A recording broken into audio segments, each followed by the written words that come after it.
Ladies and gentlemen, can I have your attention now? We are just about to begin. So I just request everyone to please settle down. And of course, keep mobile phones in silent mode.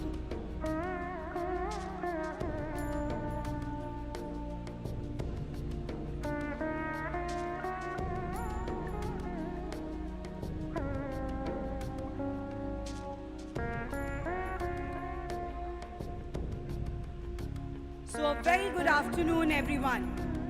Can I hear a good afternoon from all of you? I can? No, not like this. I want to hear it. Good afternoon, ladies and gentlemen. No, see, I just want to ensure we have the right energy level. So I want to hear this.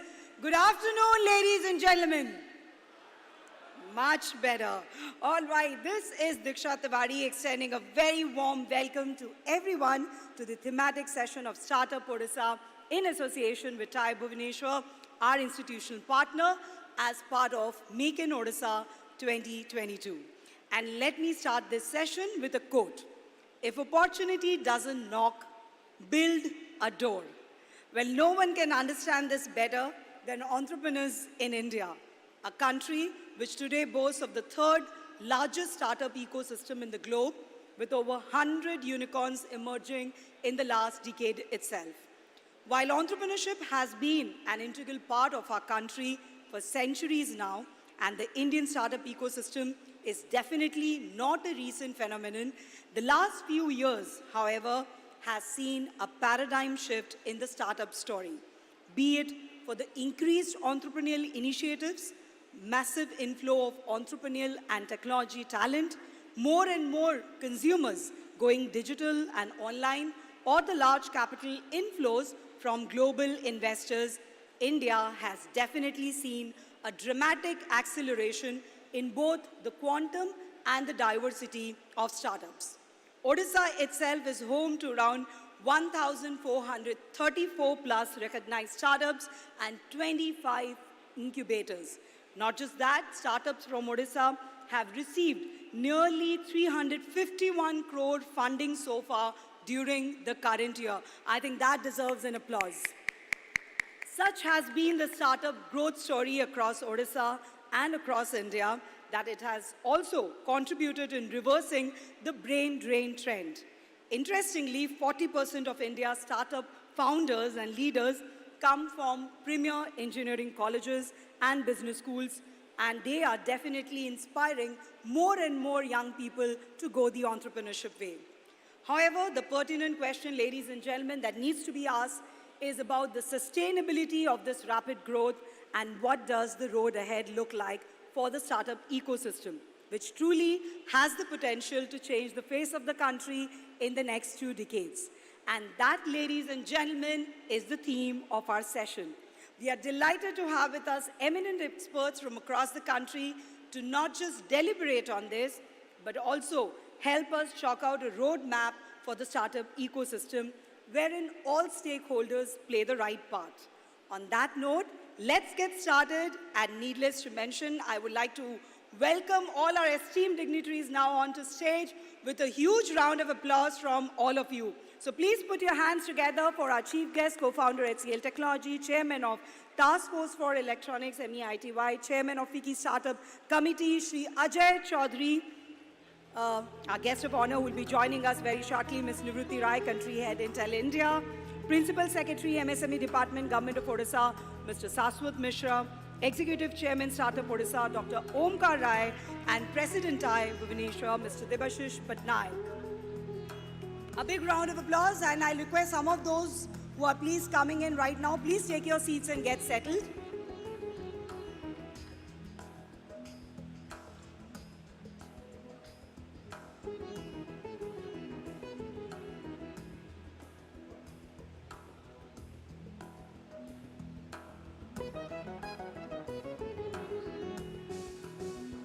All right, like as just mentioned, Ms. Nivruti Rai would also be joining us in a short while from now.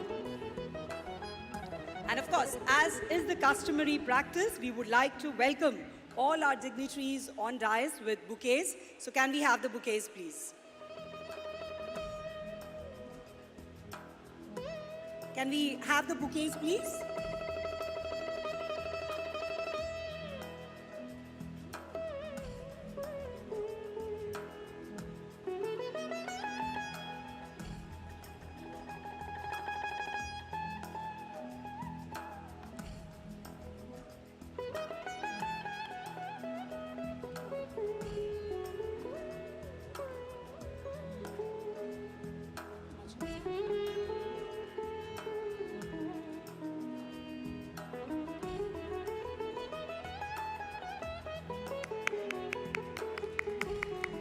Customary welcome.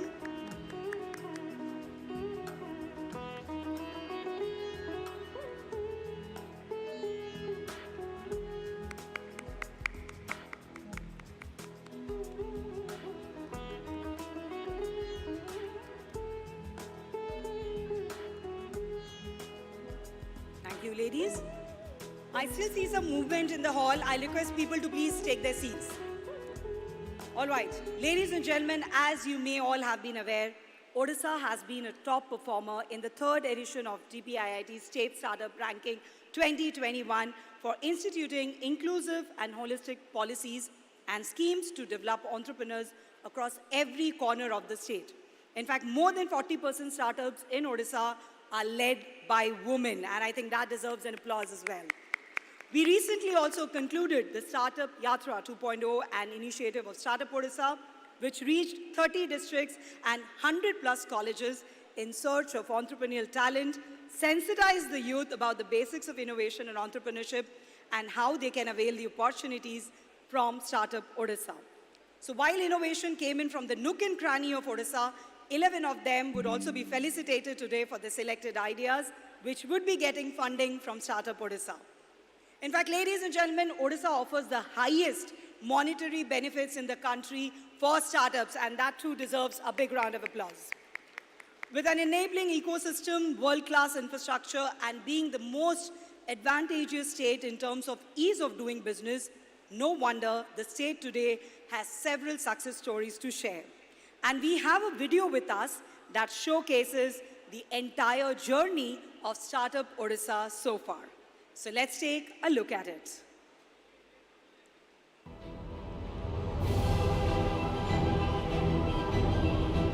The country's startup ecosystem has witnessed exponential growth in recent years, with more than 100 unicorns valued at over $340 billion. Indian startups have enabled young minds solve unique problems by creating customized solutions.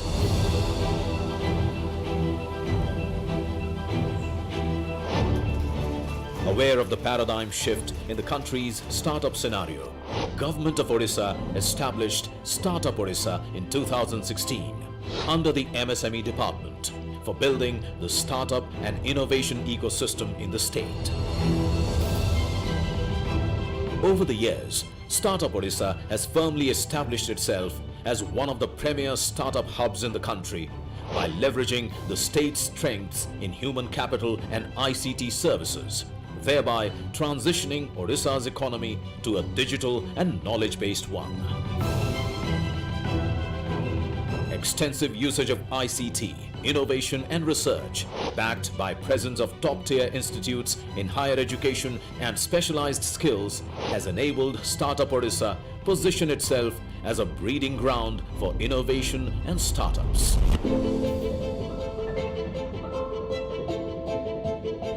1,430 plus startups recognized and counting, 25 incubators, 15 nodal agencies, 75 plus entrepreneurship cells, 500 plus ecosystem events conducted, fostered 590 plus women-led startups across the state. Startup Odisha is proactive in reaching out to young minds across the state, thereby promoting ideas and innovations right from the grassroots level. To strengthen its support to existing as well as upcoming startups in the state, Startup Odisha created a state-of-the-art facility in Bhubaneswar and christened it as O-Hub. O-Hub intends to be the platform which will provide government support, investment opportunities, regulatory guidance, talent identification, ecosystem enablement, upskilling and training. Marching towards another 5,000 startups by 2025, OHub shall be a propellant to foster a spirit of entrepreneurship by providing strong support throughout a startup's life cycle, from the moment of product market fit to the moment of exit. The state's startup ecosystem has seen rapid growth in the past few years, 2016 to 2022. 351 crore investments raised by startups till date, 20 crore worth of grants awarded, 10,000 plus employment generated. Top performer in state startup ranking 2018 by DPIIT. Leader in state startup ranking 2019 by DPIIT. Top performer in state startup ranking 2021 by DPIIT.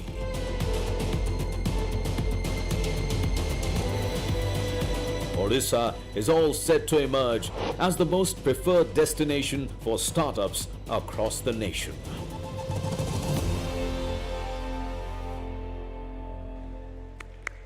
Well, what an amazing journey, and you know why we say join the juggernaut now. All right, ladies and gentlemen, we have with us the Executive Chairman, Startup Odisha, Dr. Omkar Rai. One of the big names of the big data world, Dr. Omkar Rai is entrusted with the leadership charge of state startup revolution by nurturing talent in innovation and entrepreneurship. Former Director General of Software Technology Park of India, he is also credited with the formulation and rollout of the National Policy on Software Products 2019, as well as creation of over 25 centers of entrepreneurship in emerging technologies such as artificial intelligence, Internet of Things, blockchain, virtual reality, gaming and animation, among many other things. Dr. Rai is also recognized as one of the top 100 global influencers in industrial Internet of Things as well as big data. I will now request him to present the welcome address.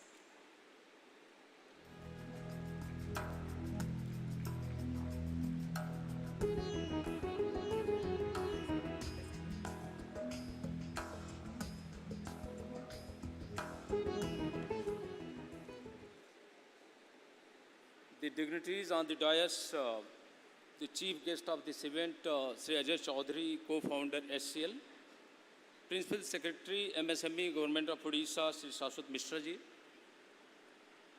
Tai Bhubaneswar President Sri Devashish Patnaik ji, leaders from industry, academia, founders from startup ecosystem, co-founders, investors, students, budding entrepreneurs from the ecosystem.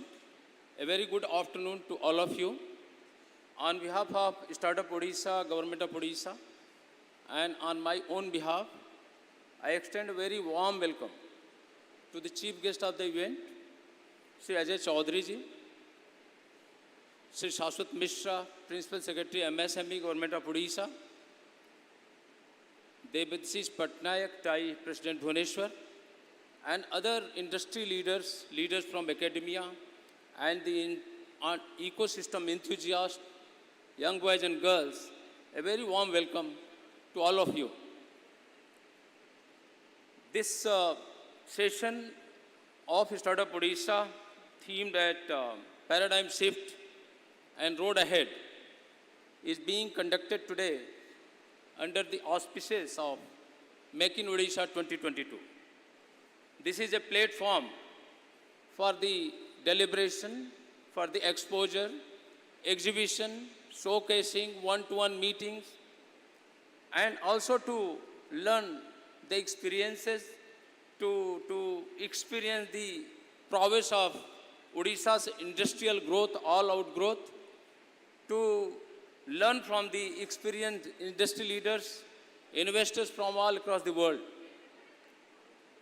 While the visiting investors and the leaders from the industry would learn the Odisha's prowess, road ahead, the existing and emerging opportunities, they will also be available for the discourse and discussion at later point of time with the ecosystem enthusiasts and also for the startups.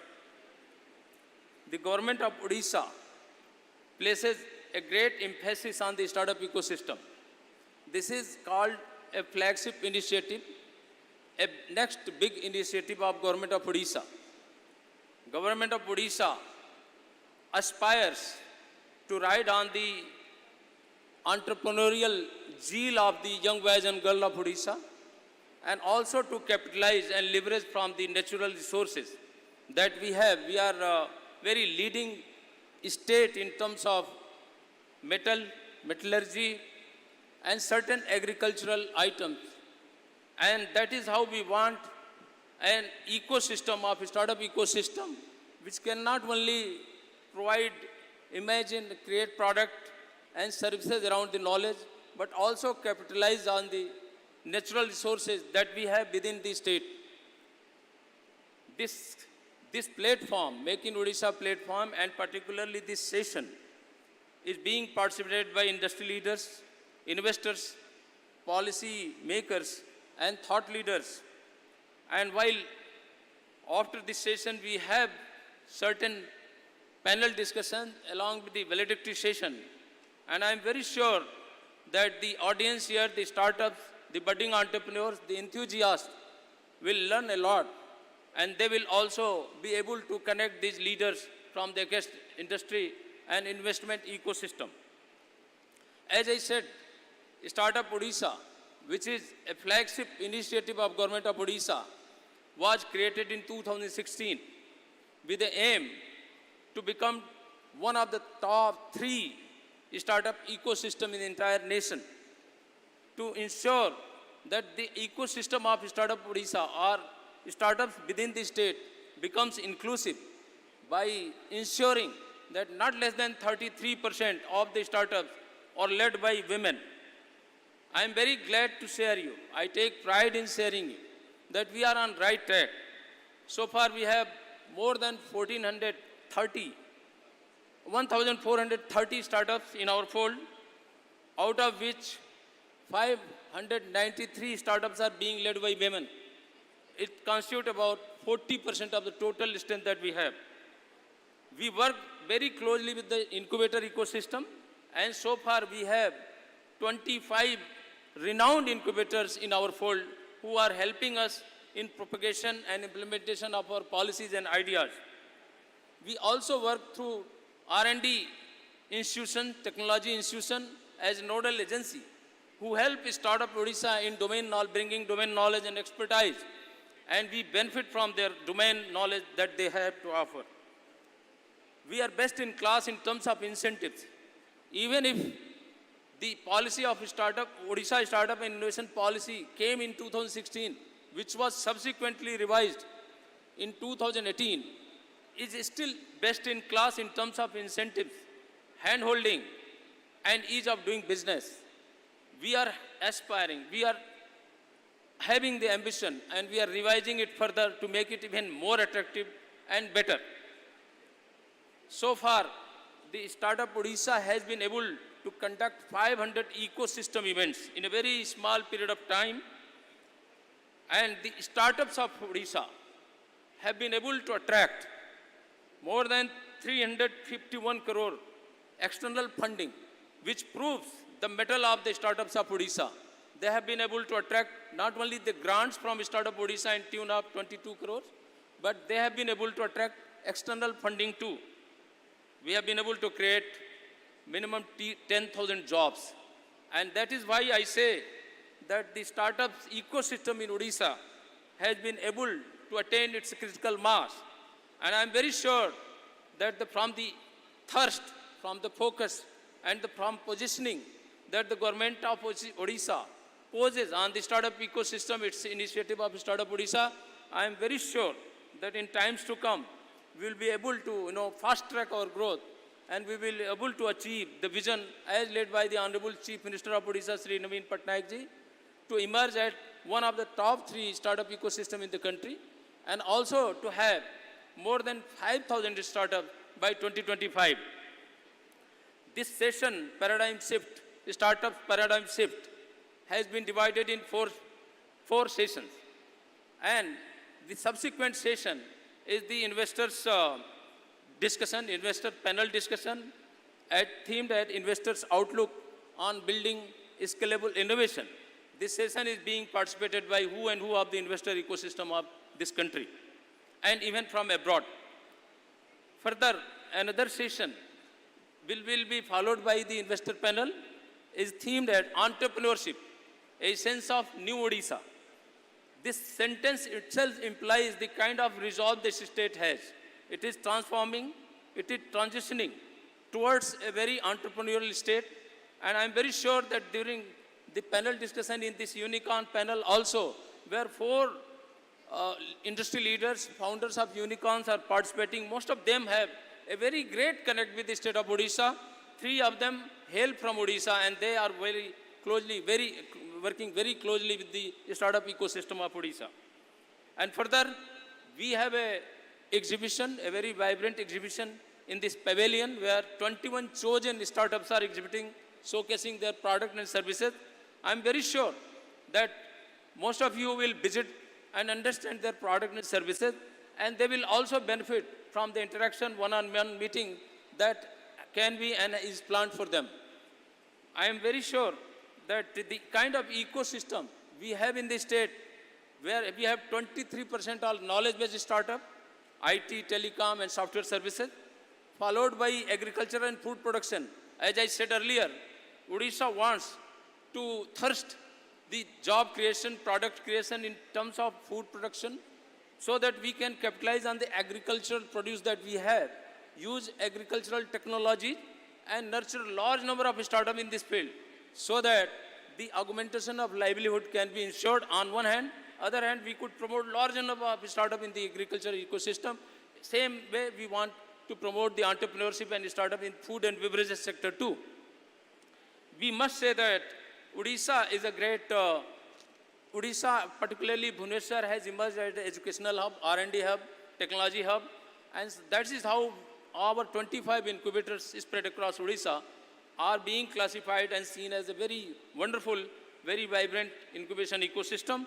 And we are together creating an energy so that we can nurture and meet the requirement of our budding entrepreneurs from all across Odisha. To make sure that the culture of ideation and innovation is inculcated, taken to the grassroots level. In August 2022, the Honorable Chief Minister of Odisha launched a startup, Odisha Startup Yatra 2.0. And I'm very glad to share that this Yatra, spanning 60 days, has reached all 30 districts of Odisha, conducted 30 boot camps, afforded opportunity for the pitching of the ideas. 300 ideas came. Finally, we had chosen 11 successful ideas, right from Kandhamal, Jaipur, Koraput, Kalahandi, all these places, young boys and girls came forward, pitched and ideated themselves around the problem that they face. We are in the valedictory session. We are going to felicitate 11 such ideas coming from all across Odisha. The Startup Odisha ecosystem have attained critical mass, and it is attracting lot of investment from the investor ecosystem from all across the country. In last few months, we conducted Hall of Fame, a Investor Connect program. Even before that, we conducted Fund Stack 2.0, and large number of investor leaders, they participated in that. Encouraged from the response that we had, the government of Odisha launched Odisha Startup Growth Fund. And I'm very glad to say that whereas we were expecting our total funding around 300 to 400 crore, I am very glad and we take pride in announcing that the entire funding commitment from government of Odisha and investor 7 participating AIF fund managers has grown to 1205 crore. And this 1205 crores investment will be plowed in the entire ecosystem in another 5 years. But we are not contented with this, and our new policy, which is in formulation, the Principal Secretary MSME is just on the dais, and he may share some of the plans that the government of Odisha has for this ecosystem, for this entire startup ecosystem. this, we are not contented with what we have achieved today. We are taking revolutionary step as you can see from various initiatives of the government of Odisha. It is leapfrogging, it is taking quantum leaps in every spheres of its governance and activity, and that is true even for the startup ecosystem of Odisha. I must say that some of you might have visited Odisha Startup Hub, O-Hub, Opportunity Hub, Odisha government-owned startup incubator. It is 4 lakhs square feet of space, which is available for the startup ecosystem, to incubators, to mentors, to investors, to the other service providers to the startup ecosystem. We will house the center of excellences in that. We will house several incubators, several accelerators. We will also house our maker lab, which is upcoming, which is in our plans. I am very sure that the entire initiative that we have taken together, apart from in addition to the kind of thirst that government of Odisha gives to this very next great initiative, and the kind of ambition that has been led, the kind of guidance and support that the Honorable Chief Minister of Odisha has entrusted and thirsted on the very initiative, I am very sure that Startup Odisha will be able to meet all the aspirations of young boys and girls of this age, and in times to come will be able to achieve, to rise to one of the top three startup destinations in the entire country. With these few words, I once again welcome all the dignitaries on the dais, all the dignitaries of the dais, all the young boys and girls and ecosystem players in this very session. Thank you very much.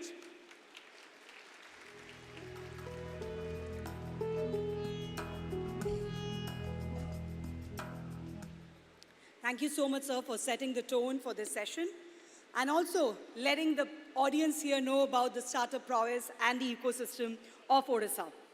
Well, moving on, ladies and gentlemen, we have with us the Principal Secretary, MSME Department, Government of Odisha, Mr. Saswat Mishra. A 1996 batch officer, Shri Saswat Mishra also serves as the Principal Secretary to the Governor, along with being the Principal Secretary to MSME Department. A dynamic officer who has served in key assignments throughout his career, Shri Mishra is also the chairman of the Odisha Subordinate Staff Selection Commission. May I now request him for his address.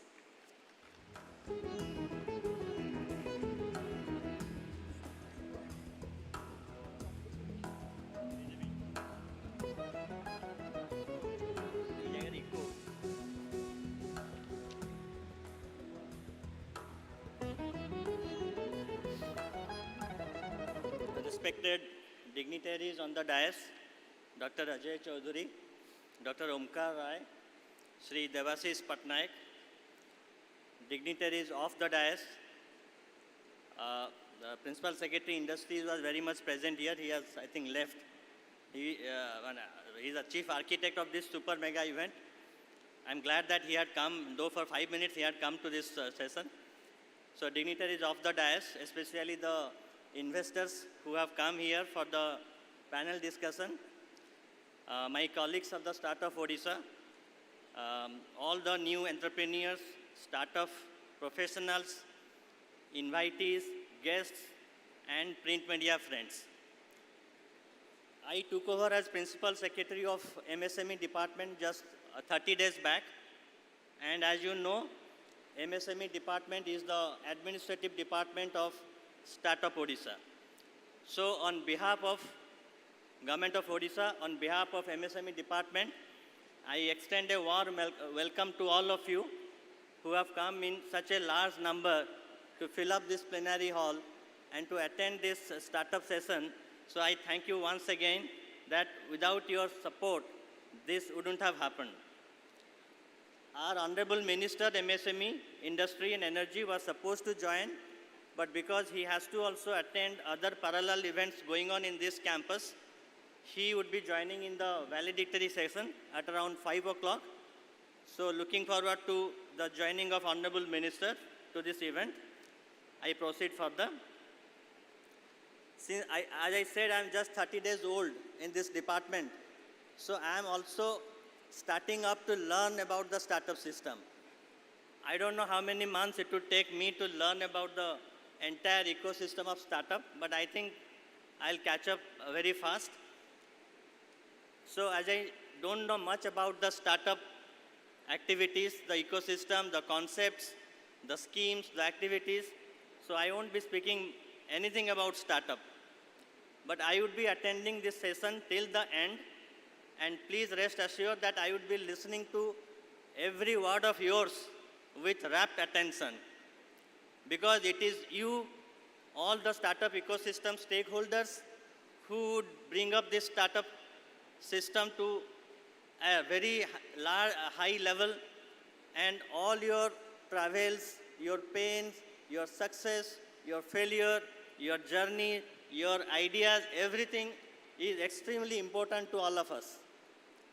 As the administrative department secretary, my role is to basically listen to all your suggestions and ideas, and if need be,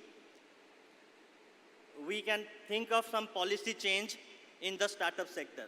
As you know, we have a concurrent policy, that is Odisha Startup Policy 2016, which in fact laid the foundation stone for development of the startup ecosystem in Odisha. And as per the policy provisions, just before the valedictory session, we would be extending our assistance as per the policy provisions to a number of startups, incubators, and other entities. So if need be, if overwhelming ideas and suggestions come forward from all of you, if there is a requirement to relook any of the policy provisions, or if there is a need to completely overhaul the policy, the existing policy, we will be ready to go for that, and we can think of bringing out a new policy altogether, as we have done in export or in food processing or IPR. So with this, I extend once again a warm welcome to all of you. I would be present throughout. I extend my best wishes to all the startup entrepreneurs and all the stakeholders of the startup ecosystem. Looking forward to very productive and effective discussion, having very rich, actionable outputs. I conclude my speech. Thank you. Namaskar.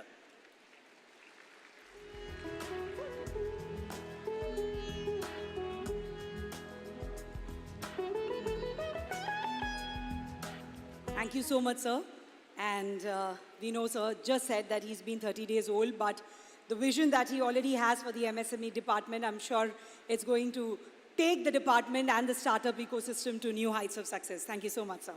Well, ladies and gentlemen, before we move on, I would also like to request, when the speakers are speaking, I see a lot of movement here to my left and to your right. So I request people not to gather at this spot and talk a lot, because that could disturb our speakers as well.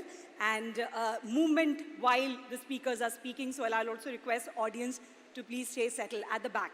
All right, ladies and gentlemen, before we move on, we have another very interesting video for you, which we could play for you as well. It's on the startup story. You've seen a lot of Odisha startup journey in the last video, but this is another interesting video which will also give you an insight about the startup story. So we want you to take a look at it before we move on to our next speaker.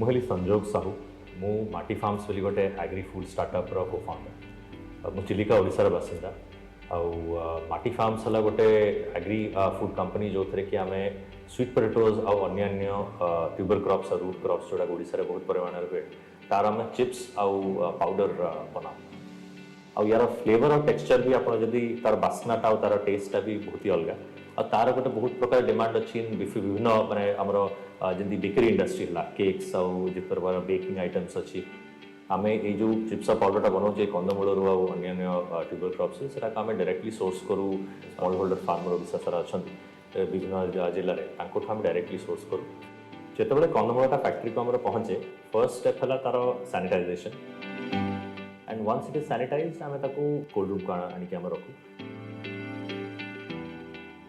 ଆମେ ତାକୁ ବିଭିନ୍ନ ପ୍ରକାର grading କରିଦେବୁ। କେତେଟା ଚିପ୍ସର ଗ୍ରେଡ୍ରେ ଯାଏ, କେତେଟା fresh ରିଟେଲରେ ଯେଉଁଟା ଭଲ ଦେଖାଯାଏ କି ଭଲ ଯେଉଁଟା ସବୁଠୁ ଭଲ କ୍ୱାଲିଟି ଥାଏ ସେଇଟା ରିଟେଲ ସେଲ୍ସକୁ ଯାଏ, ଆଉ ବାକି ତକ ଯେଉଁଗୁଡ଼ାକ ଥାଏ ସେଟାକ ସବୁ ଯାକ ପାଉଡର ପାଇଁ ଯାଏ। We have operations in more than 6 districts of Odisha. In many of the districts, we are benefiting from a lot of assistance from different government departments. So we are very grateful to the government of Odisha and Startup Odisha especially for the kind of support and mentoring that they have provided to us. Beyond this, we are also the recent beneficiary of a product development and marketing grant as we approach the market launch. ये जो type grant बहुत ही crucial थिला आगु भी जाइए मुझे देखिपे कि आम जो भी जो कि असुविधा होची we are now directly connected to various department आमको ये जो ग्रांटा बहुत दूर हेल्प कर बहुत आगू को बढ़ेब आम प्रडक्टा को गोटे कॉम्पिटिटिव प्रोडक्ट बने जो कि आम प्राउडली आम नेशनल मार्केट को नहीं पार as a made in Odisha product.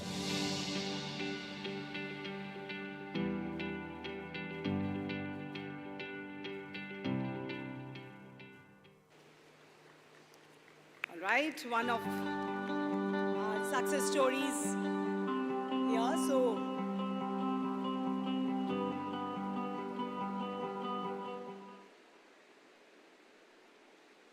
all right.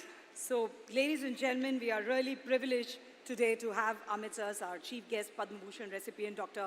Ajay Chaudhary, co-founder at HCL Technologies, chairman of the Task Force for Electronics, MEITY, and also chairman of the FICCI Startup Committee. A veteran industry leader, Shri Chaudhary, who is credited with the revival of electronic manufacturing in India, is one of the 6 founder members of HCL who began an exciting journey more than 4 decades ago with a dream to give India its very own microcomputer.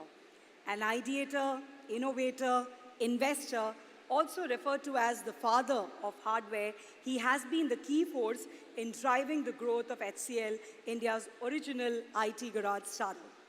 In 2011, he was, of course, we all know, awarded with the Padma Bhushan in recognition of his consistent contribution in building the IT industry of the nation. He is, in fact, the recipient of several prestigious awards and accolades. Dr. Chaudhary has also been involved in investing in, nurturing, and mentoring startups and is on the board of the Indian Angel Network, has personally invested in more than 50 startups. In 2021, he also co-founded Epic Foundation, an industry-led non-profit organization conceived to develop electronic product of national importance, unleashing an economic potential of $20 billion and self-empowering the masses of India by bridging the digital divide and creating a secure technology infrastructure. It'll be my honor to now request him for his address. And yes, a big round of applause for Dr. Chaudhary.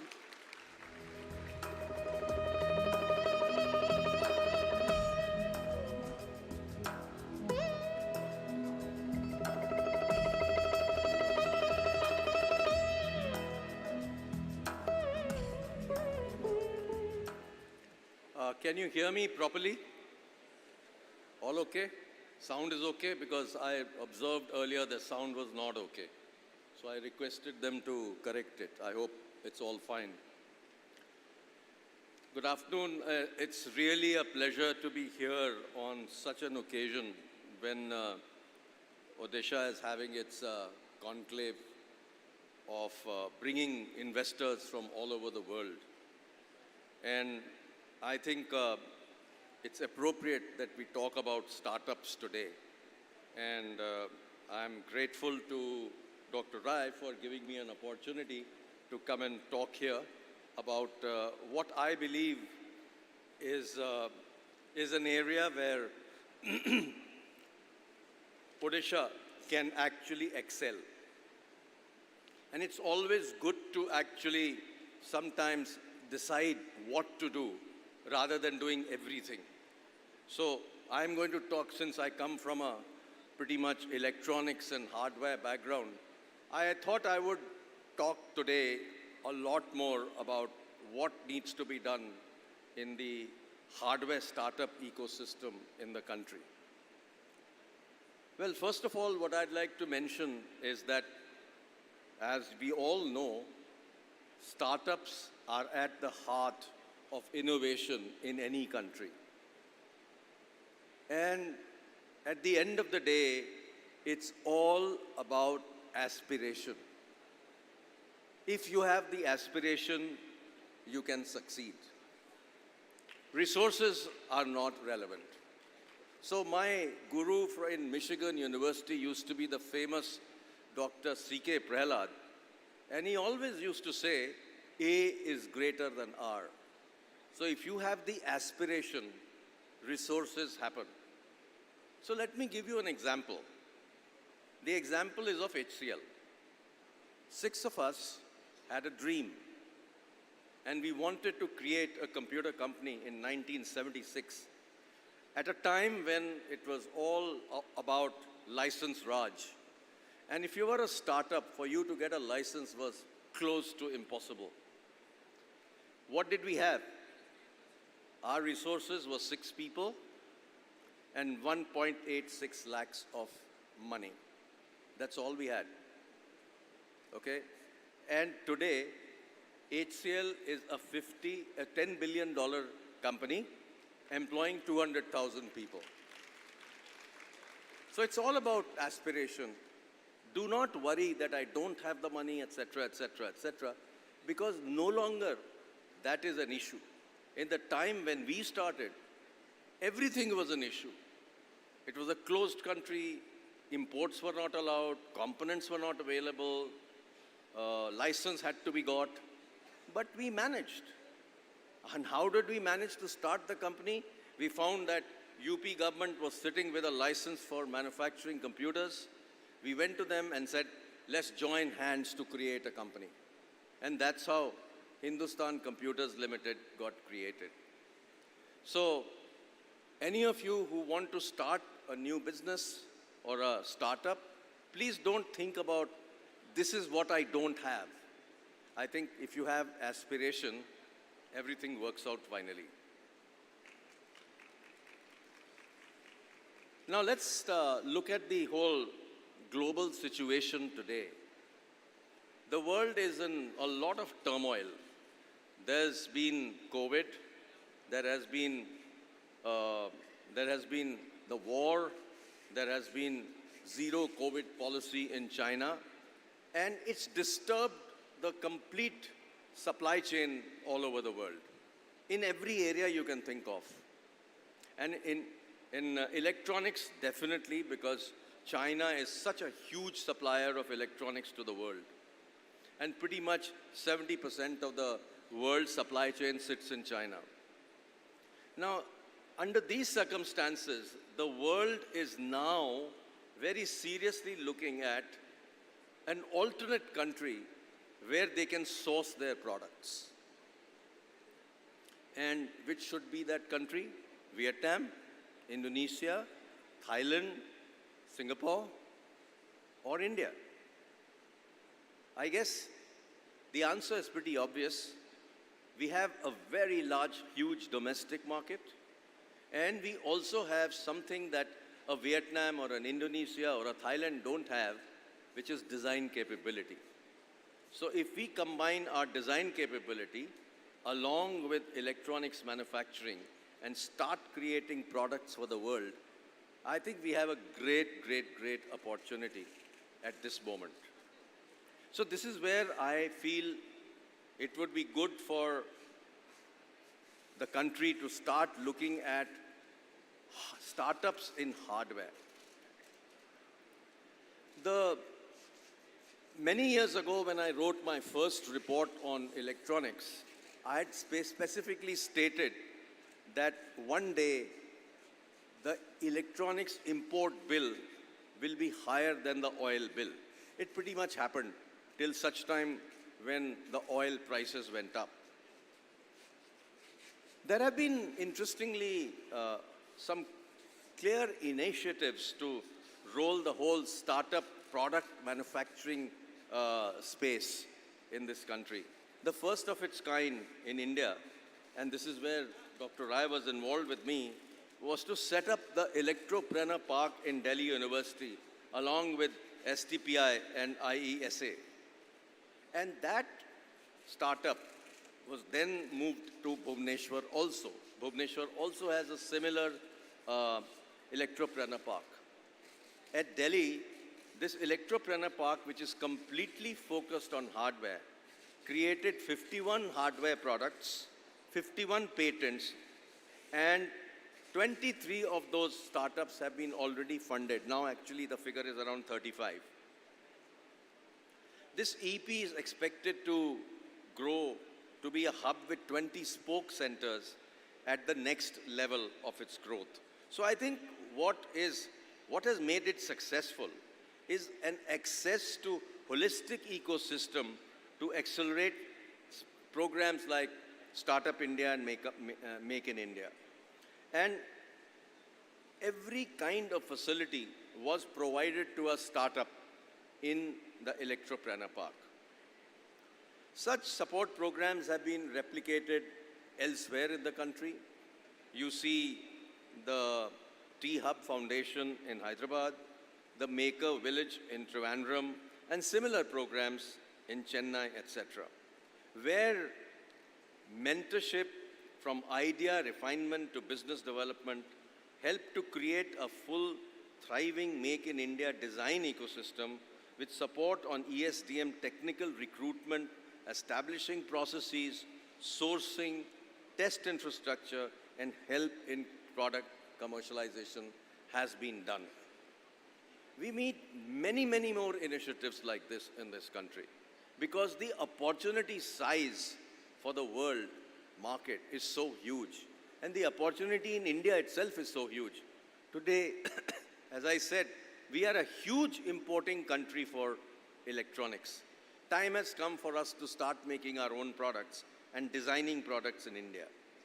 And one of the most interesting things that one can do as India, which can differentiate us, is that we can integrate software and hardware together. And that can make our products extremely unique. I'll give you an exact example of something like this that's happened. I worked as part of a team to help support, create a ventilator project with IIT Kanpur. And this startup at COVID period had to create a ventilator in 90 days. We did that. But over a period of time, what they have done is that they have dramatically improved the product to make it a network product for an ICU. And that needed tremendous amount of software capability. So combining AI, ML, whole bunch of software capabilities, you can actually differentiate a hardware product which many, many countries cannot do. China is not very good at software. We are very, very good at software. So I think those are the kind of benefits that we have as a country. If the aim is to nurture students to be ESDM entrepreneurs, we need to accelerate startups' transition from prototype to growth stage. Startups can take the lead in innovation because large companies, as you all know, have many, many issues and liabilities, and they never ever get down to innovating so much. And risk-taking is so much easier as a startup. So my belief is that such ecosystems should be created early on in modern educational institutions. Tinkering labs set up in schools inspire great interest. In medtech, for instance, we need engineering and medical institutes to work together. The Indian medical device industry is growing at 28% each year. And we will reach 50 billion by 2030. But unfortunately, 80% of it is all imported. So this is where the opportunity is for Indian startups to start to look at some of these products, replace these products with better technology, because today the electronics is much more advanced than earlier, and a lot of these global brands no longer use the latest electronics. So you will be able to add the latest electronics to it, add software to it, and make it a hugely differentiated product. And similar opportunities exist in drones, used for security and entertainment, in agri-tech, in railways, telecom, and a whole lot of infrastructure that is set for a tech overhaul. Tell me one product that doesn't have electronics. Okay? So every product has electronics, and there are great opportunities for startups to create solutions in every area you can think of. But there's one difference. In hardware, we need testing, prototyping, plastic molding, cabinetry, and the ability to make the highest quality product at the most aggressive price. And design for manufacture, design for quality, and let's not forget, design for sustainability. Very soon, the central government is going to come out with a right to repair policy. What that will mean is that every electronic product in India will have to allow its repair to be done by anybody in the country. So if you had an Apple product or you had a Samsung product, you would not have to go back to Apple or Samsung and buy components at those prices and pay for the service at those prices. You will have an option. You can go back to Apple or Samsung, but you will have an option. So I think this is where there is a great opportunity for Indian startups to create products that are repairable and upgradable. And that will clearly differentiate the products. But one major issue still remains for the hardware startup ecosystem. There is a bit of money that comes from the government.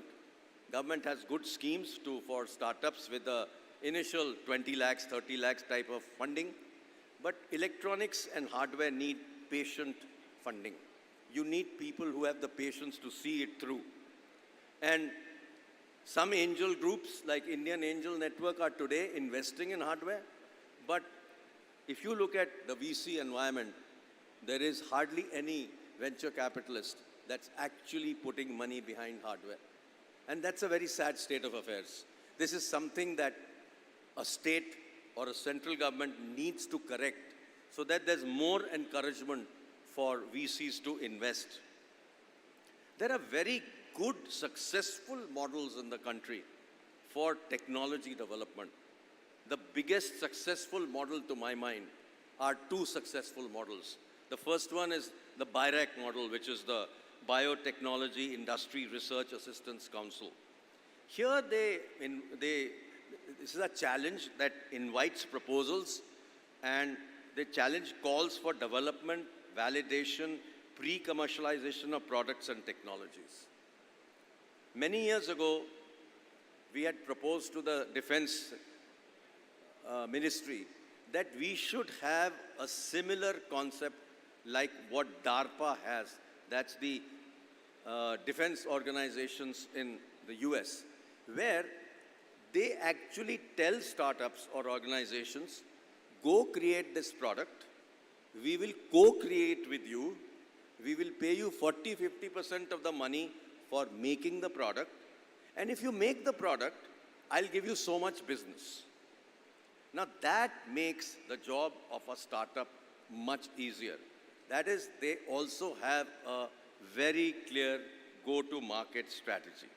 So I think this is what is probably required in many parts of the startup ecosystem, whether it's software or hardware, where governments need to encourage startups to get business once they create a product.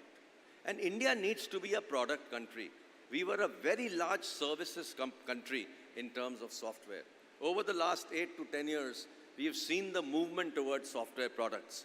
Now the time has come to look at both software products and hardware products. And I believe very strongly that hardware and software are two sides of the same coin. So I think it's very important for us to start to look at each of these areas. And I think a bold decision is needed to give preference to your own companies in your own state.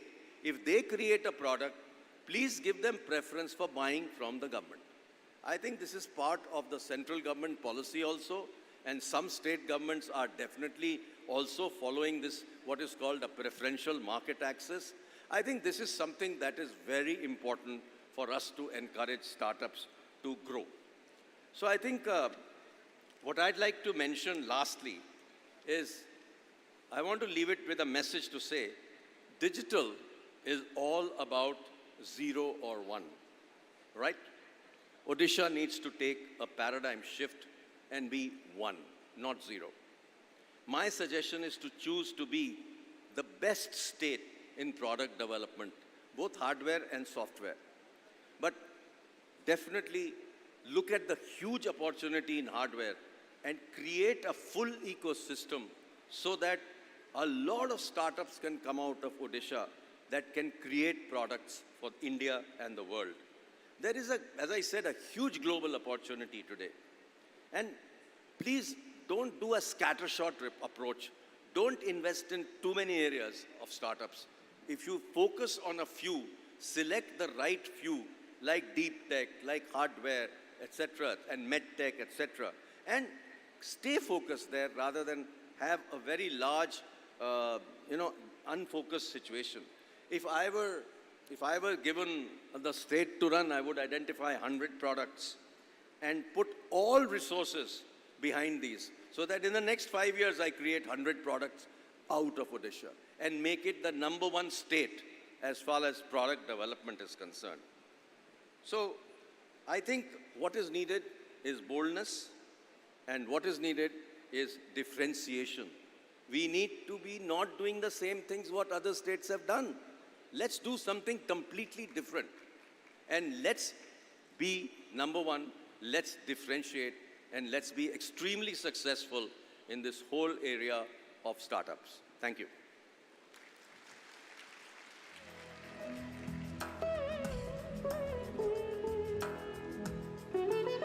Let's be different, let's be successful, let's be #1. Thank you so much, sir, for your inspiring and very engaging address. Well, ladies and gentlemen, we are also privileged to have with us, she joined us while Shri Chaudhary was speaking, Ms. Nivruti Rai, Country Head, Intel India, VP, Intel Foundry Services, Intel Corporation. We would like to first extend a very warm welcome to her with a bouquet.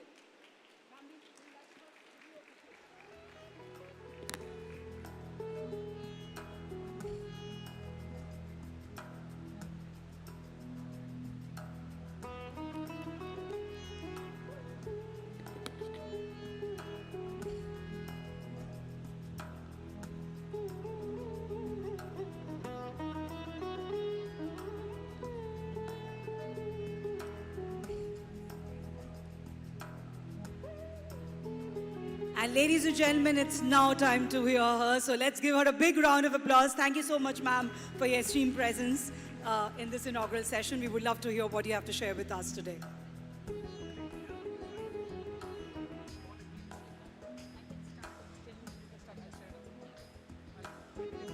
Good afternoon, everyone. Can you hear me? I'm very honored to be here and very excited at what Odisha can do. This morning, I heard so many amazing statistics. The few that stayed in my mind were Odisha has surplus water and Odisha has surplus power. That really excited me because those are the building blocks of another building block that Odisha does not have. This morning, I was one of the odd ones out. One, because I was one of the few women. Two, there were either people who have steel companies, who were talking about aluminum. There was somebody talking about cement. The other building block, which is very critical, is semiconductor. The other building block, which is built that enables semiconductor, is sand. And I was very happy that this morning there were people who were thinking of, yeah, fab is good. Printing on a fab is good. But also let's get ready to make wafers. And I really think Odisha has done amazing to come where it has. But to go where Odisha wants to go to, which is a $1 trillion economy, which I was really, really pleased about, that you think big. You cannot be doing the same things again. What brought you here will not take you there. So you have big goals to make, big promises to keep, and I really think I want to start with a quote. This is a quote by an American economist who says, the growth of a country or a company or even a small mom and pop shop is when there are three ingredients. One is innovation, second is entrepreneurship, third is favorable policy. So while I remember Odisha has excess water, excess electricity, I also remember Odisha has very stable government, which means your policies don't change with a drop of a hat. So you are wonderfully poised to contribute and deliver to the trillion-dollar economy that you are dreaming of. Only thing you have to change is remember what got you here, thank you, will not take you where you want to go. So startup is very important, and I'm really pleased that Sri Omkar Rai has taken this onus to drive startup, make Odisha a leading startup nation. One last thing before I start my presentation, I must tell you, if you remember by 1980, India and China were filing the same number of patents, absolutely same. Now, China files half of the world's patents. China is 3x more than United States. United States files 60,000 patents a year. You want to know how many India files? 6,000. Even Israel, which is a country as large as a Bangalore, files 30,000 patents. So we have to roll up our sleeves. We've done amazing. But remember what I said, three things: innovation, entrepreneurship, and policy. You have entrepreneurs, you have entrepreneurial focus, you have stable policies. Innovation is what you must focus on. And let me start with my presentation. The world has seen many revolutions. 1760 coal and steam, driven a lot by, United Kingdoms. Movement started happening with coal and steam. Movement enabled businesses, movement enabled, exports and imports. Then came the electrification. We had electricity. We started building factories. And then in 1960, somewhere around in 1968, my company was born, Intel. And compute and communications became critical. Now, most of our country has cell phones. And what is amazing is, at the national level, we have built platforms that leverages this compute and this communication to drive growth. The digitalization that has been enabled through biometric, through UPI, through GSTN is amazing. So now begins a journey where physical meets digital. Let me just try to explain to you in a simple word. Over the last 3-4 years, COVID taught us many things. One thing COVID taught us, that innovation only happens in collaboration. Innovation needs multiple technologies. You would not have been able to build a vaccine if innovation was not done in the space of RNA to cure cancer. Innovation would not have been done if Serum Institute did not stand up to produce so many vaccines. Scale, the ability to come up with different formulas because different people react, came with collaboration. And when I say collaboration, I also want to remind you that during COVID, each of us experienced what is called online doctor's consultation. You didn't want to go to the hospital for a disease which you could talk to the doctor with. Many of us were working from home. How? We had technology that enabled us. What did that technology do? It did not care about the distance. You could be sitting in Bhubaneswar and your company could have been in Haryana and you would be just working fine if you had connectivity. What does it tell you? Geography doesn't determine what it used to determine before. Land is now the digital tunnel. The physical and the digital is exactly that. Physical is, you were using the roads to go to your offices. Digital is you're using digital highways to connect to your office and driving, your work. So in other words, I like to say, this is an era where the atom meets the bit. You're feeling the atom, you're experiencing the bit. That is what is happening. The power of physical and digital is what I want the startups to leverage and to create values from. So we are here, the fourth industrial revolution. Many technologies are being exercised, not that they were new. Let me be very honest with you. Technologies like quantum started 50 some years ago, even more. So did artificial intelligence.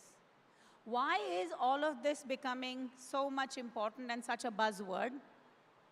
It is becoming important because convergence of technology is happening.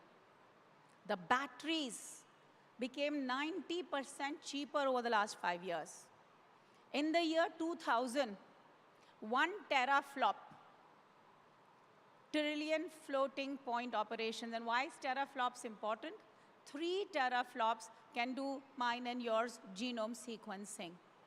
1 teraflop in the year 2000, you would have to spend $50 million.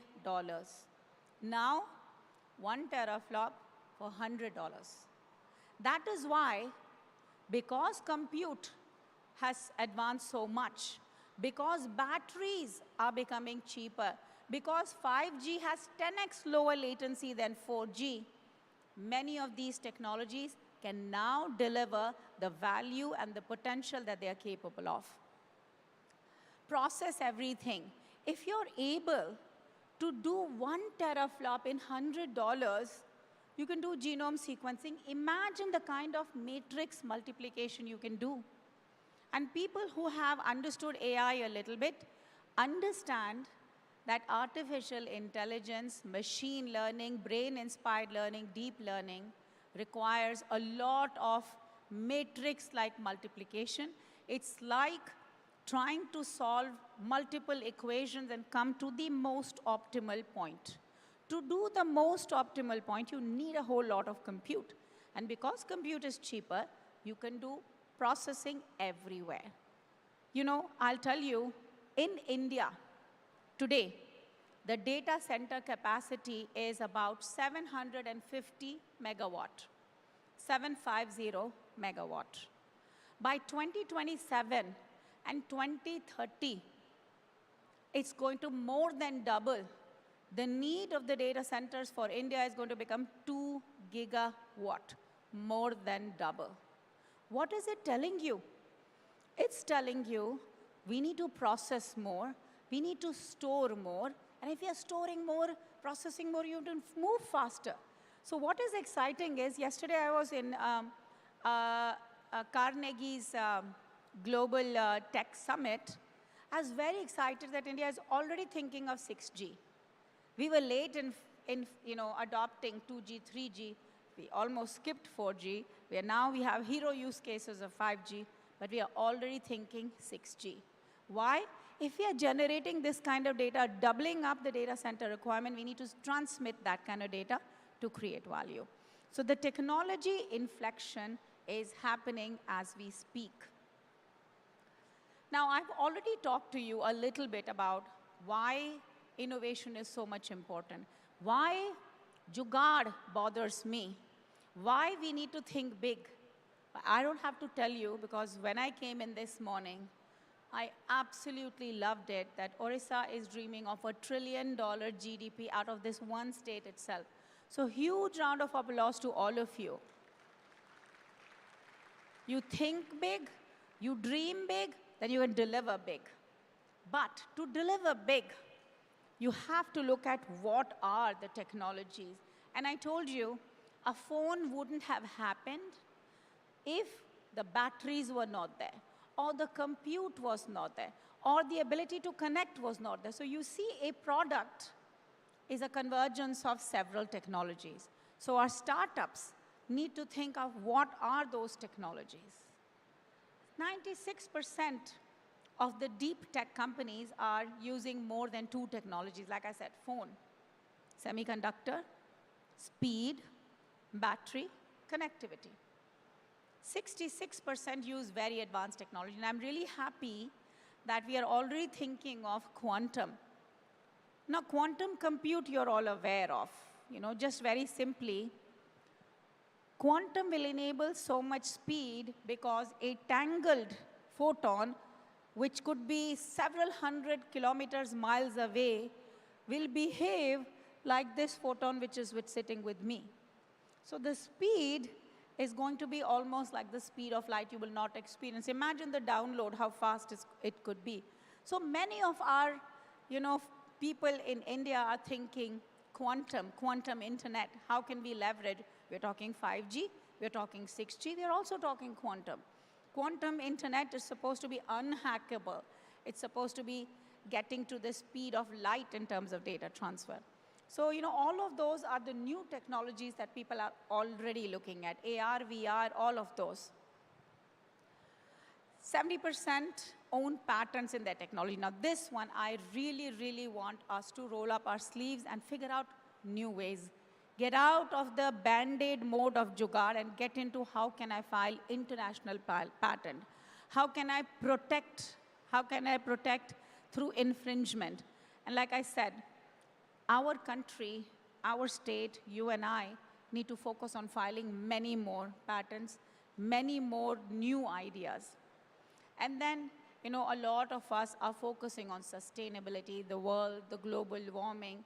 Many of us are driving innovations, keeping many of those things in mind. While this whole topic is about startup, I'm very excited to tell you that we have 100 plus, unicorns. I think last year we added some 45. This year, 18 or 20. Our country is improving every day. We are overcrawl, we are overwalk, we are actually running. And not only that, there were times, many of these big companies, HCL, Infosys, many of those took tens of years to become, unicorn-like. Now, 14 months, 18 months. So while I'm talking about, genome sequencing can be done in $100 as compared to 50 million, you guys are doing amazing things. We just need to do more. Our bandwidth needs to increase. We have to grow 100x. We are, 6,000 versus 60,000 in US. I want to get 10x. So let's, figure out how do we get into 10x of those and look at technologies that are not solving just your problem, but solving the problem of the world. Why? Because why do you want to limit it to your India market alone? Make it in India, but sell it to the world. Get all the money and focus on how we can bring it here. So 3.5x increase in startups and 14% increase in funding went into the deep tech startup. People are aware that deep tech is some of the ways where you can solve world problems. And if you solve world problems, you have access to larger markets. Another interesting study that NASSCOM had done, $500 billion of the growth in India that we are seeing $5 trillion economy is going to come from AI and data. As Intel, we've done quite a few things to drive AI agenda for the country. We have a program or a class that we're calling it AI for Citizen. And I'm happy to tell you 3 million Indian citizens have signed up for this class. And Dr. Omkar Rai, I really want to give you a challenge that all of Bhubaneswar, which is, less than 2 million, should sign up and get all AI trained. All of Odisha, the 50 million of you should get AI trained. Looking forward. Just to tell you, so Onkaraiji, you didn't hear, but I've given you a challenge. The tech landscape that we are seeing, 44% of our startups are in AI. And like I said, look at the contribution that AI and data alone can bring to our country. Then we have IoT, then we have big data. When you're talking about data, you have to think of security, so blockchain gets important. AR, VR, robotic surgeries. I think health is another area that we are very rich. Just yesterday, I was in this conference and I said, if data was food or data was gold, we are the richest country. Each one of us consume 14 GB per month. And in our country, 1 GB is the cheapest, less than 25 cents. Just to give you a comparison, many countries have $10, $15 per GB. So if you have the desire and appetite to consume so much data, I'm looking forward to you coming up with the value of data. How can I create information out of that data and contribute to the $500 billion from AI and the $1 trillion for Odisha? A very, very simple approach that I'll share with you. But AI is going to be truly transformative. Sometimes I tell my family, my children, nobody will be spared consuming technology and consuming technology like AI. You may not be building AI, but believe me, you're already consuming, and you will consume even more. So 100% of us will be consuming AI. So have an understanding, what does AI do? In consumer space, all of us watch Netflix and movies. Amazon, profiles us and tells us, these are the other movies you will like. That's called recommendation engine. AI is doing it. So recommendation engine is a very common use of AI, but the real use of AI is in the health space. Can we do precision surgery, robotic surgery? Can we get a New York hospital to do a surgery in Bhubaneswar? Can we get a Bhubaneswar to do a surgery in Jammu Kashmir? That is what is power of AI, and that is what is power of use of AI in health segment.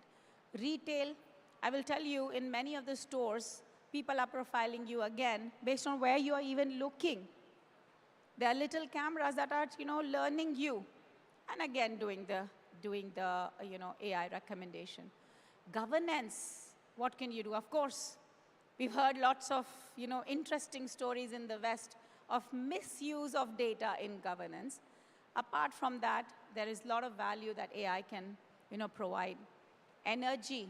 My husband has a solar energy company. He leverages AI to maximize the efficiency, drive the predictability, drive the movement of his solar cell to capture most of the power. So AI drives efficiency. AI brings expertise, your expertise to someone who's not as expert as you. Transportation, I am responsible for automotives within my foundry role in Intel. And I will tell you, I'm very excited what AI can do in transportation.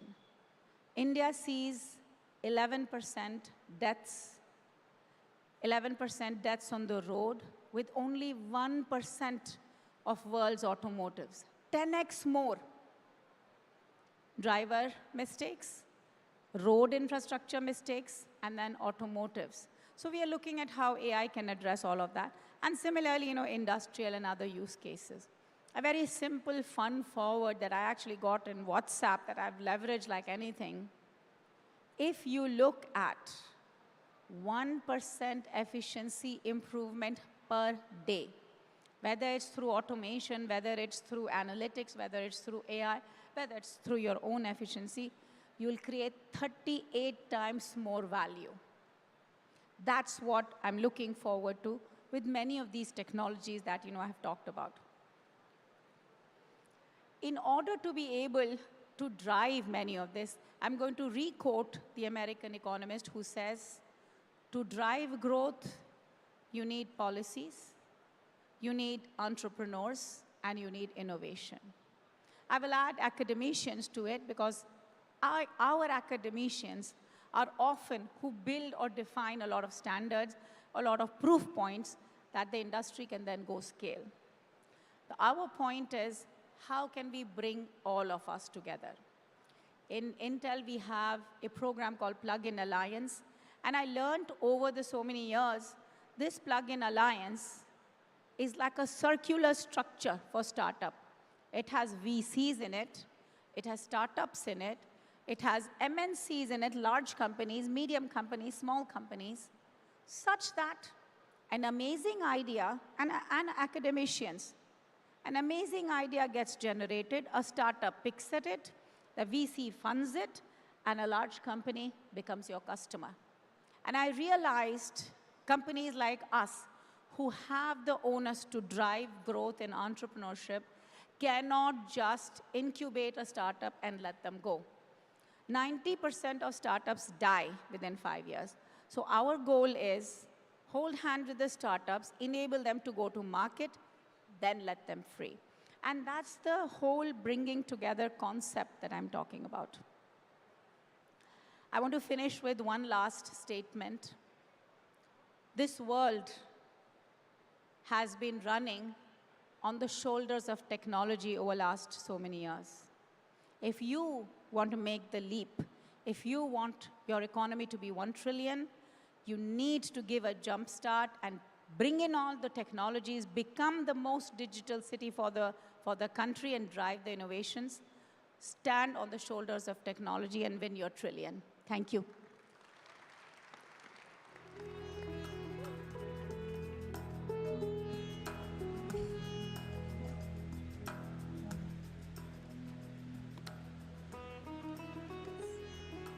Thank you.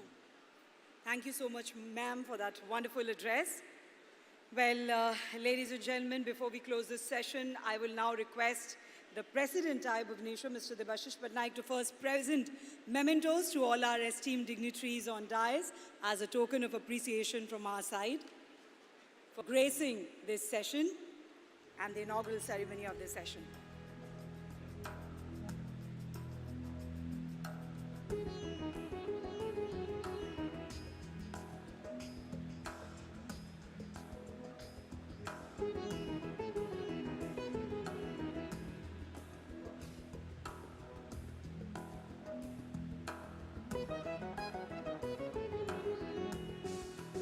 That's the traditional way to felicitate our guests with an uttariya.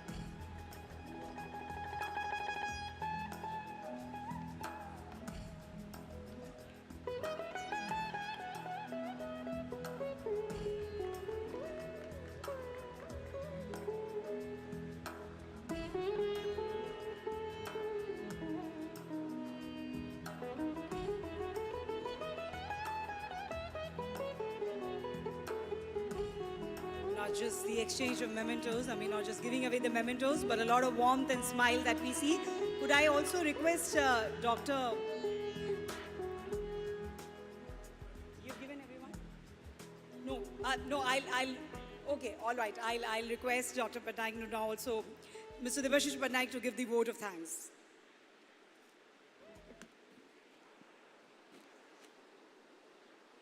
Good evening, Diksha.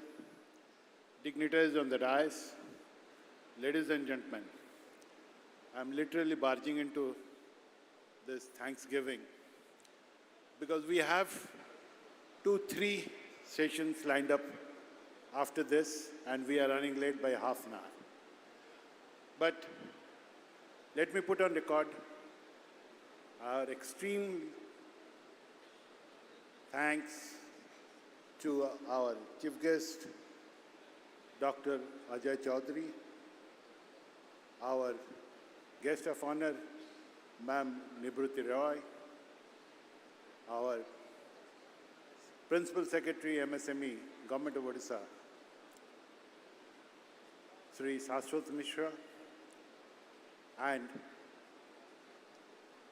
the Executive Chairman of Startup Odisha, Dr. Omkar Roy, and all of you, the investors out here, the startups out here, and ladies and gentlemen, members of the media. Thank you so much for being here. I would like to restrain myself because we have very limited time. Thank you so much for being here. Thank you.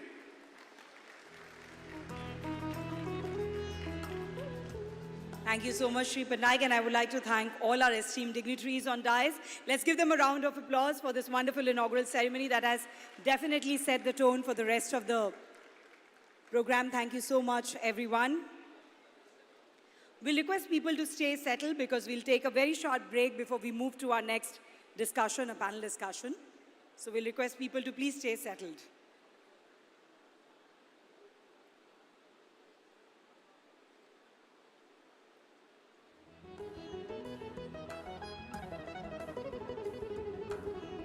Thank you to all our guests once again. And ladies and gentlemen, like I said, we'll request everyone to please stay settled. We'll just take a few minutes to set the stage for the next discussion.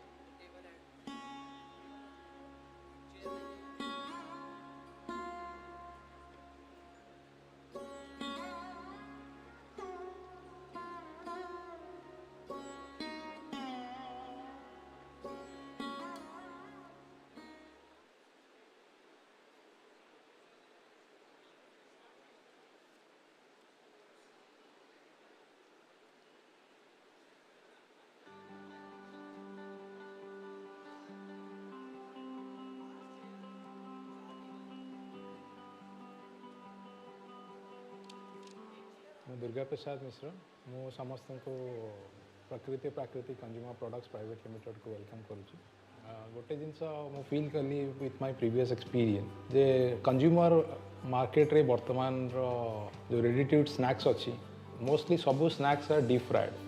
Odisha as A vegetable growing state କ'ଣ ଆମେ ଓଡ଼ିଶାର ଭେଜିଟେବଲ୍ସକୁ ଗୋଟେ ready to eat ସ୍ନାକ୍ସରେ convert କରିପାରିବୁ ସେତେବେଳେ ଆମ research start ହେଇଥିଲା। ସେଇଠୁ ଆମେ ଜାଣିବାକୁ ପାଇଲୁ କେମିତି ଆମେ ଭେଜିଟେବଲ୍ସର ସବୁ ପ୍ରଡ଼କ୍ଟସକୁ ଡେଭଲପ୍ କରିବା ଆଜ୍ ଏ ହେଲ୍ଦି ସ୍ନାକ୍ସ ହିସାବରେ। ତ ଆମେ ପାଇଲୁ କି vacuum cook technology is a new latest technology. Product ଆମର ଚାଷୀ ଭାଇମାନଙ୍କଠୁ କଲେକ୍ଟ ହେଲା ପରେ ସେ ଫର୍ଷ୍ଟ କାମ ଆମର ହୁଏ ତାକୁ କ୍ଲିନିଂ କରାଯାଏ ବହୁତ ଭଲରେ। କ୍ଲିନିଂ ପରେ ସେକେଣ୍ଡ ଷ୍ଟେଜ୍ରେ ତାକୁ ବ୍ଲାଞ୍ଚିଂ କରାଯାଏ। ତାପରେ ସେଇଟା ହାଇଡ୍ରୋରେ ଆପଣଙ୍କର ତା'ର ୱାଟର୍ ରିମୁଭାଲ୍ ହୁଏ। ତାପରେ ତାକୁ ଆମେ पूरा ब्लास्ट फ्रीजिंग रे ताको फ्रीजिंग करिया पड़े। तापर वैक्यूम फ्राइंग मशीन को तापर फाइनल स्टेज रे एटा प्रोसेस करा जाए। प्रोसेस करके आपन को फाइनल आउटपुट बाहर आसे प्रोडक्ट को फाइनली हमरो पैकेजिंग करा जाए इन पैकेजिंग मशीन रे जो थरे नाइट्रोजन देकी ताको पैकेजिंग करा जाए। स्टार्टअप ओडिसा रो स्कीम थिला प्रोडक्ट डेवलपमेंट मार्केटिंग ग्रांट कोटे along with that monthly allowance grant. So after proper scrutiny and verifications, हमें at least startup ओडिशा रो जो 17,50,000 टंकार गोटे ग्रांट हमको अप्रूवल ला जोटा हमको फर्दर हेल्प कला to enhance our machineries.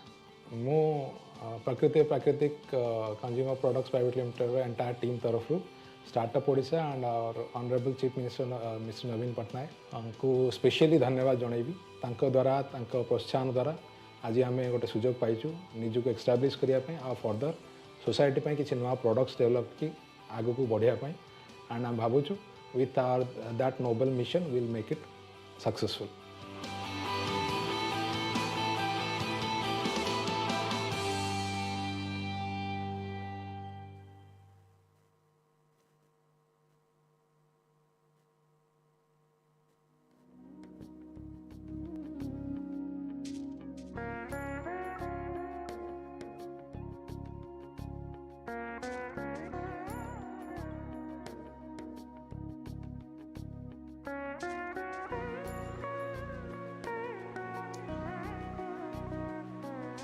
All right, ladies and gentlemen, can I please request everyone to settle down?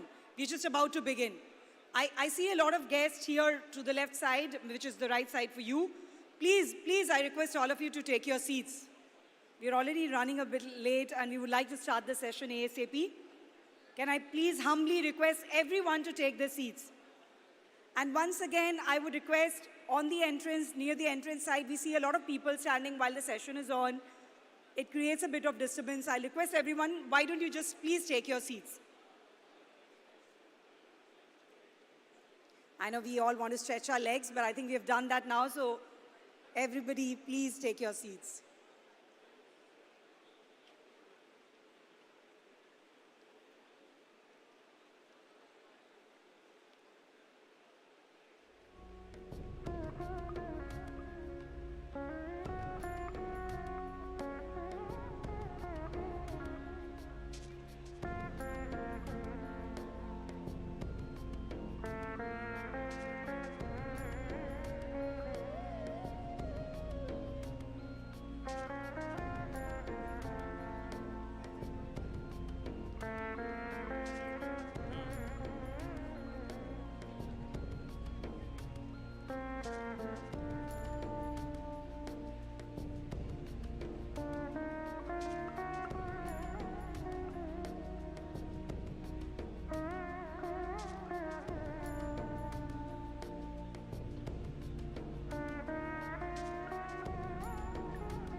Ladies and gentlemen, we are just about to begin the next 1 minute. So I request again, please take your seats.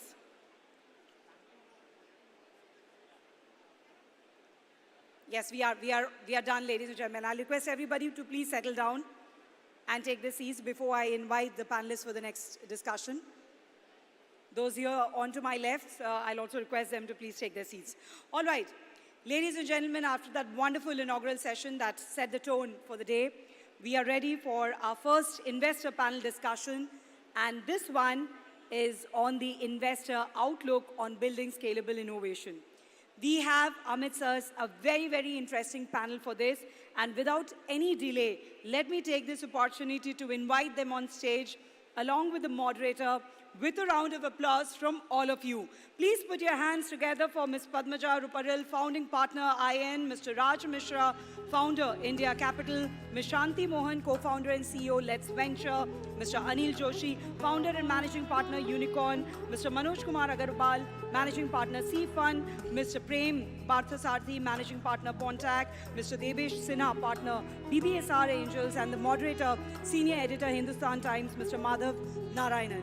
As they all settle down and we also welcome them with bouquets, let me take this opportunity to give a brief introduction about each one of them. We have with us Ms. Padmaja Ruparil, co-founder at Indian Angel Network and founding partner of IN Fund, nationally recognized as a key player in the Indian entrepreneurial ecosystem, has helped to found many of the relevant institutions besides being an active angel investor herself. With a portfolio of now close to 200 entrepreneurs, including 2 unicorns and several sonicorns, IN's early investment has helped breed companies which now total a market value of $4 billion. Also been recognized by Fortune India as most powerful woman for 4 years, besides many other recognitions and accolades.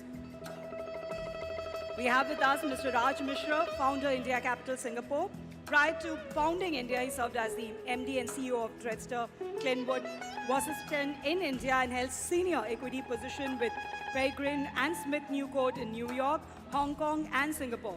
Prominent investment areas for him have been health tech, commerce, shopping, and he has invested in startups like Carvungo and Nirog Street. He graduated, by the way, from Ravenshaw University with a bachelor's degree in economics and completed his MBA from Xavier Institute of Management. Ms. Shanti Mohan founded Let's Venture, India's largest early stage platform for private market investing and fundraising for investors and founders. Also a venture partner at N+1 Capital. As an angel investor, she aspires to help startups with more than just funding. Also the CEO of Trika, an equity management and transaction platform, part of Let's Venture, has launched a micro venture capital fund, Propel, which, by the way, will invest 50 crore in 30 early stage tech-enabled startups, and so far it has already invested in 15 startups this year. Please let's keep giving a big round of applause to all our eminent panelists. We have with us Mr. Anil Joshi, Managing Partner at Unicorn India Ventures, a CBI-approved venture fund under AIFI category.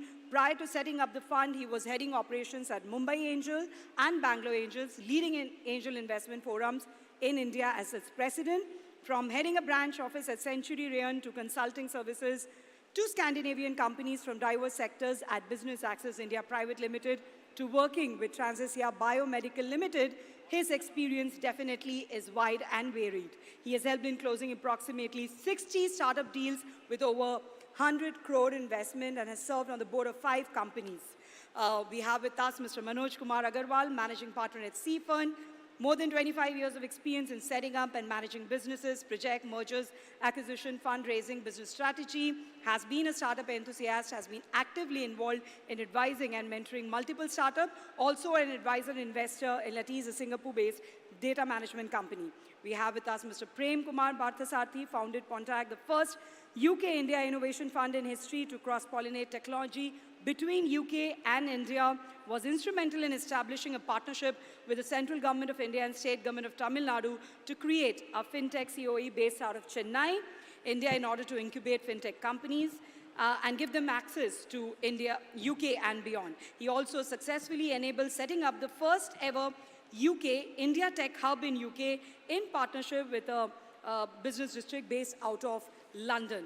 We have with us Mr. Debesh Sinha, partner, Bhubaneswar Angel, also founder and CEO at Concentus, recognized as a seasoned tech entrepreneur with over 22 years of experience of delivering efficient business solution in supply chain management and logistics to the US, UK, and other European markets, actively involved with various industrial bodies as well. And of course, the session will be moderated by Mr. Madhavan Narayanan, editor, journalist, writer, columnist with more than 35 years of experience in both Indian and international environment, has worked for media organization and publication, including Reuters, Economic Time, Business Standard, and Hindustan Time. Regularly features also as a commentator on BBC Radio, ET Now, and Mirror Now. I will now request him to take this session forward from here. Thank you so much. Thank you.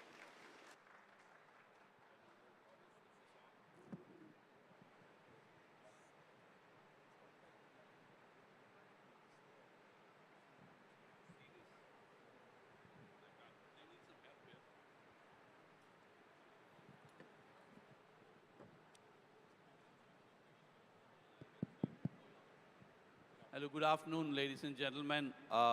It's nice to be in a big hall like this. It's my first visit to Odisha, and thank you for the introductions, which I was planning to get done by the panelists, so that saves us some time, so I won't be wasting some of your time on that. The energy in Odisha today reminds me of Bangalore, where I was posted about 20 years ago, 21 years ago, for Reuters, the world's biggest news agency. And that made me imagine the kind of change that took place in Bangalore after that. And based on that, let me give you a picture of what Bhubaneswar might look like, or Odisha might look like 20 years from now. What you will see is, a huge international airport, a metro running from Bhubaneswar to Cuttack, lots of non-ODIAs working in your city, and then there will be traffic jams. Good news is that the traffic jams will not be polluting because hopefully there will be electric vehicles all around. So uh, on that note, the interesting thing, I've learned a lot about Odisha in just a day or two, but I have a very interesting panel, and we are focusing on building scalable innovation, which is all about size and big companies. We are meeting in a context in which unicorn is a fashionable word to describe billion-dollar companies, but we've just seen that the stock market valuations of a couple of very big unicorns like Paytm and Nykaa have fallen. So we have to actually adjust our conversation for the hype so that we make a sensible long-term argument on what is sustainable innovation. And therefore, I plan to do this since we are short of time.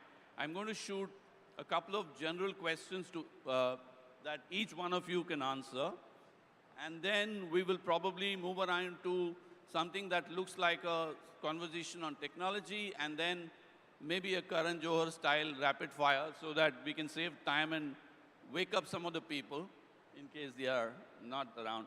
So, you know, Make in Odisha should be going along with Wake Up Odisha. I have 7 panelists, and that's not an easy number. They are like the 7 horses of a chariot, so let the juggernaut roll on. My name is Madhavan, of course, steering the chariot. And let's begin there. Let me shoot a question for you. Let's take a realistic idea of a unicorn. What do you think is the realistic way to describe a unicorn, and how do you define that? How do I define? A unicorn in the context beyond hype on valuation.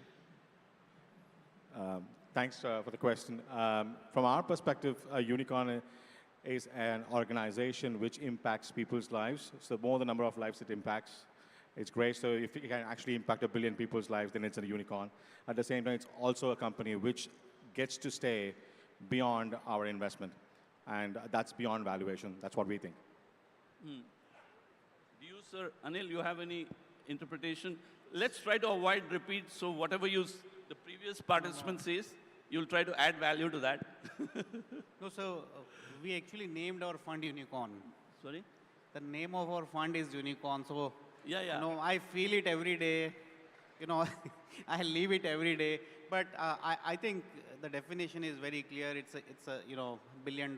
That's the definition. But I think a $1 billion company, though maybe for enterprise value, is the one which not only help, you know, solving problem, but also, you know, help generating a lot of jobs, right? In terms of number, maybe I have one company, import rather 2, and they have generated at least thousands of jobs, right? Changing a lot of, you know, life of people and spread across several states. So I think job creation and, you know, changing people's lives. Okay, let me turn left now. Shanti, you have a venture called Let's Venture, which is about encouraging young entrepreneurs. But if you were to do an introductory lecture to them, what are the qualities that you would look for, that you will tell them it's there in a scalable innovation company like a unicorn? Yeah, so thank you. So when you look at scalable, when you define the word scalable, it has to be a large TAM, which is basically you have to look at a large addressable market for which you're building the product. But I think when it comes to identifying a unicorn, it has to be in a TAM which has not yet been met, like an unmet TAM, right? Where there are not too many companies who've actually built solutions for that market already. And there are not too many companies which has got funded in that market already, right? So it's just not about a large addressable market. It's also about trying to identify the white spaces in that large addressable market. And that could become a very big moat, right? So that becomes a moat in terms of execution and how you think about building your company. But honestly, at Let's Venture, I personally also think you should be building value rather than valuation and trying to think about a unicorn. Yeah, that's a good takeaway. You know, I think Henry Ford used to say that if you take care of the penny, the pound will take care of itself. So by that logic, if you take care of the value, the valuation should take care of itself. and we have to look back. Now, what are the features of sustainability that you will look at? Hi, interesting question. I mean, today it's in, very hot topic, sustainability. So let me take it a little differently. For me, sustainability is not just, the sustainable goals which today we are talking about, but for a typical startup business, what I would look about in the idea or the concept is, will it stand the test of time? Will it impact millions of lives? Will it create a business which is profitable, which will be not $1 billion in only valuation, but $1 billion in revenues at least? And can it go on for years to come? An innovation, like Shanti said, is very critical. Are we doing something new? Are we doing something different? And how different is that? And certainly today, goals like climate goals and all that are important. We do look at aspects of those also, but then I think most important is, will it stand the test of time? How long will a business like this can survive? Yeah.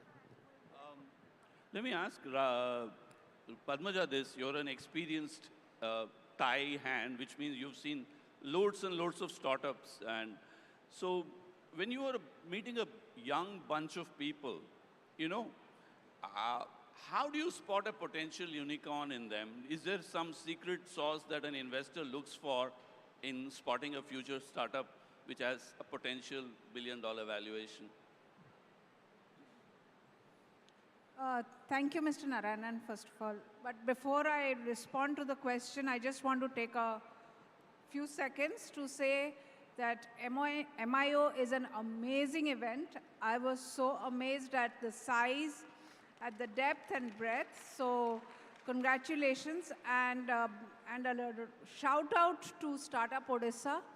I think getting the people who you've got here in the audience, the keynote speakers, I think phenomenal. So shout out to Omkar Rai, Sanjukta, Ramesh Ranjan, all of you, exceptional. And I think it's very promising that Odisha will become a startup Odisha. So first I wanted to really give a shout out to them. I think what you're saying is a very difficult question to answer. But first of all, I think just going by the word unicorn is not enough. I think what we need to really think about is, how do we build large, sustainable and growing companies, which means that they not only need to have a top line and a bottom line. I think Anil referred to creating jobs, creating impact, solving real problems with innovative solutions, and actually being able to take it to the world. Why only India? And today we are seeing products that are getting built here. And that's a huge change from what I saw 10 years or 12 years, 15 years ago, where I did that myself. We brought in a Canadian telecom product and leveraged the Indian market. But today the reverse is happening. We are developing products here. We are operationalizing, piloting them here, and we are now taking it to the globe. So we are creating very, very valuable companies, which is going to create a lot of impact around the world. So I think, to me, that doesn't need to be in valuation a unicorn. It can be a decacorn. Why should we leave our aspirations to be a unicorn? Think big, yeah? Yeah, so I think that is very important. But to do that, I think what is also very important is to leverage technology. Because the minute you start growing large companies, you address large markets, you want to create a larger impact, I think you cannot do it without technology. Because that's the only way to scale, at least to my mind, right? And I think for investors, therefore, what does become very important is, at the level that we invest, at a very early stage that we invest, is the entrepreneur. I mean, for me, 70% of the diligence is the entrepreneur. Does he understand what he's doing? Does he understand the problem, first of all? Does he understand the solution, and has he got it thought through, differentiated, unique? Is there competition going to come to it? How large is the market? But most important, is he a leader? Does he have the passion to do what he or she wants to do? can, irrespective of my money, will he still build it? Will the entrepreneur still build the business?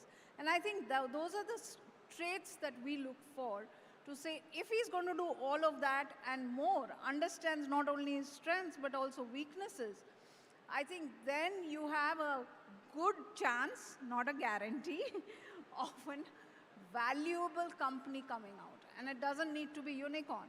It can be much more.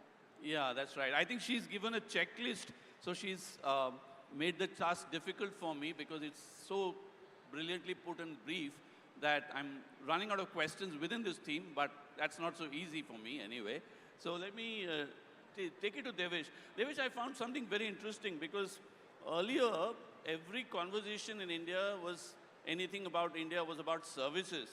And today I find there are a lot of conversations moving around products and solutions, which is very, very interesting. So I want to take you back to services and say, if you were to be looking for a high valuation company in services, because we still have a lot of labor-intensive, skill-intensive industries coming up. So in services, what would you look for as an investor if you're looking for high valuation?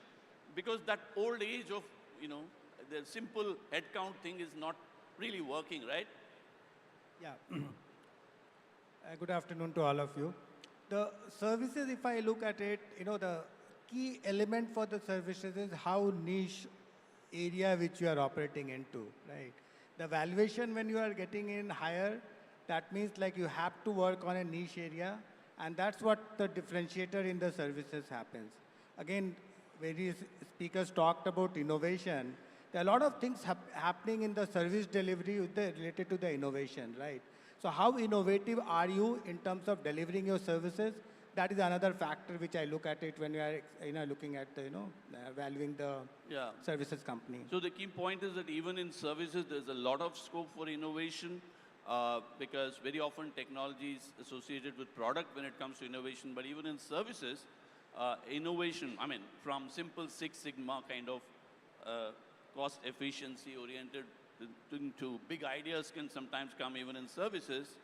As you know, I remember that Y2K was looked down upon in services when software happened in India. But many companies, including Infosys, which became a unicorn before the term called unicorn was invented by the industry, was using it as an entry-level strategy to doing increasingly consulting kind of work. So there's always, even in services, the takeaway is that innovation is very important. Let me take it to Raj, because Raj is, I just learned during a conversation that he's invested in healthcare. Everybody talks about IT and BPO and technology, but healthcare is one field in which very often there is an elephant in the room with a very good-looking elephant that you can ride, but a lot of people not doing it. So what are the other fields apart from the predictable IT that you would look at as value builders or valuation builders?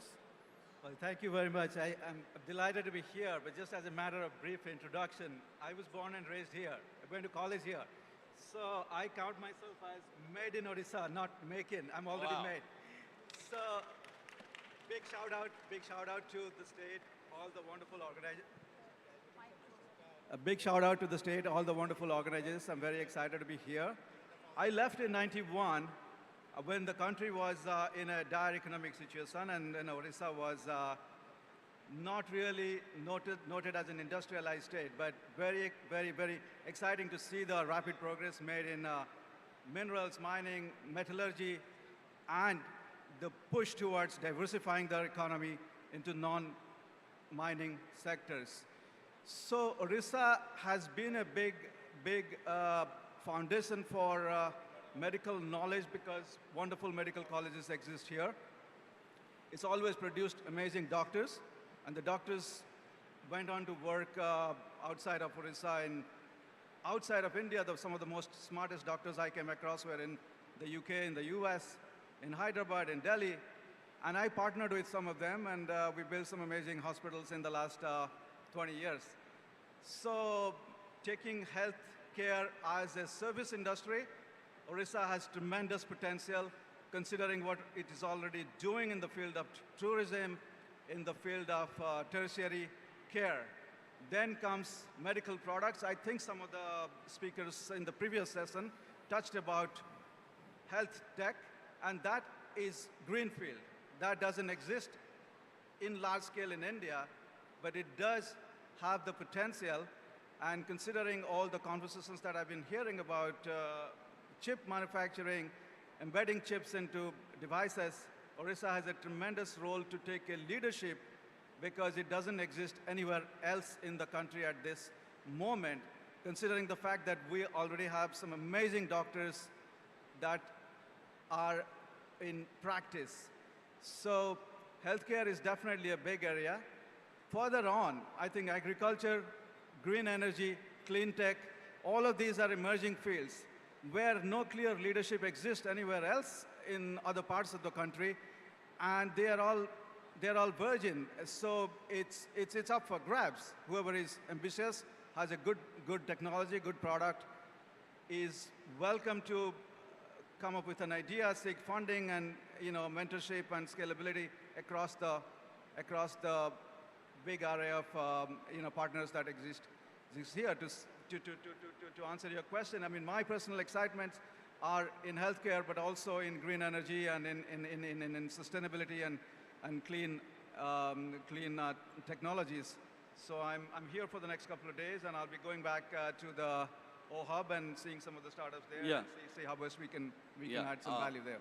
That's a good cue for entrepreneurs to have offline conversation with the investors here to learn more what can be done. Of course, policymakers are also here. So I have lots of questions, but very little time. So let's have a very quick round, because Raj just mentioned emerging areas. There is green technology. There is already IT is a revolution that has actually only just begun in many ways. There is also, of course, healthcare and services and chips and genomics and drones and everything. So my question is a bit provocative, because we also heard that China is far ahead of India in making patents. So my question is, which is more important in the long run, adoption of emerging technologies or creation of new technologies, including patents? As an investor, how do you look at that? Let me start with Devesh here. As an investor, when there is so much of low-hanging fruits like existing or emerging technologies, do you think, India, for that matter, Odisha, should focus on that low-hanging fruit rather than create patents or anything? How do you, from a policymaker's point of view, how would you approach this? If people are listening in from the civil services here? Sure. See, the way I look at it, services, I've earned my bread from the technology business, right from the beginning, right? So I would not go against technology, anything. But what I believe is at the end of it, the technology is only an enabler to providing the business solutions, right? So it doesn't matter behind the scene whether you are doing emerging technologies or something which is a very fundamental, which is required. So my focus always has been when looking at the entrepreneur, and I always tell them, don't go after the technology, rather focus on the core of your business, what will give the solution which today market is looking for, right? And that is what I focus personally on the... That's right. Shanti, you have something to say on this? Yeah, so here if you look at India and the UPI and the fintech stack, I think we've already proved to the world that we can think a very, very deep forward technology. I mean, we are the first in the world, right, to actually have built a payment and a fintech solution, which is not there anywhere else, right? And that has enabled commerce across the country. I think UPI and Geo has been the, moments of change in the Indian ecosystem, right? Because with the broadband and with the payment infrastructure, we've enabled social commerce. Absolutely. We've enabled the digital highway, right? So I think we have already proven to the world, right? That's right. That's very, very interesting. We can do this. Because my view is that historians will look at Nandan Nilekani not as the co-founder of Infosys, but as a creator of Aadhaar, which is very, very interesting because the kind of paradigm that it opens up is amazing. So technology adoption might be easier, and from a business and even social point of view, very interesting. But I'm going to still wave my nationalist flag and say technology creation is also important. Is there, what would you like to do right from there? I mean, from our perspective, at the heart of every technology is a consumer. is a citizen. Sorry? Is a citizen. Hmm. So any technology that you need to create, be it a consumer is a consumer at a home or a consumer as at the end of a corporate, it needs to fulfill his or her requirements. And how easy or how enabled do they believe with the technology?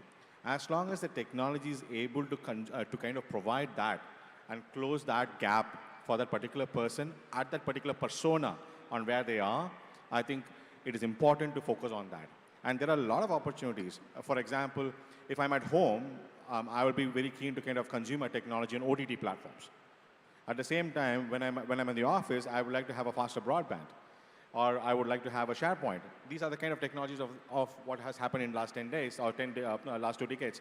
But more and more as we go forward, how is technology transforming the ease of living for every single person in the world is what is important, and hence we should be able to adopt to such technologies and adapt to such technologies. Prem, thank you so much. Let me take this to Raj now. I think from an innovation point of view, because patents are considered to be what you would call the alpha sign of any great country or state. What would you do as an investor to encourage patents among technology companies? Is this something that it might, after all, it makes them stand out, right? Yes and no. I mean, this is a wonderful question. It's a noble question. Its good answer is yes, but we are an emerging market. I think the amazing answer is to look at our own pharmaceutical industry, which has been operating for successfully about 30 years. My first company was Ranbaxy, which was selling globally as early as late 80s. So there is room to create frugal innovation. There is room to create technology that can be applied at scale at a low cost rather than spend billions of dollars to develop one technology to get a patent after decades, and by the time it's ready, 5 other companies are also doing it.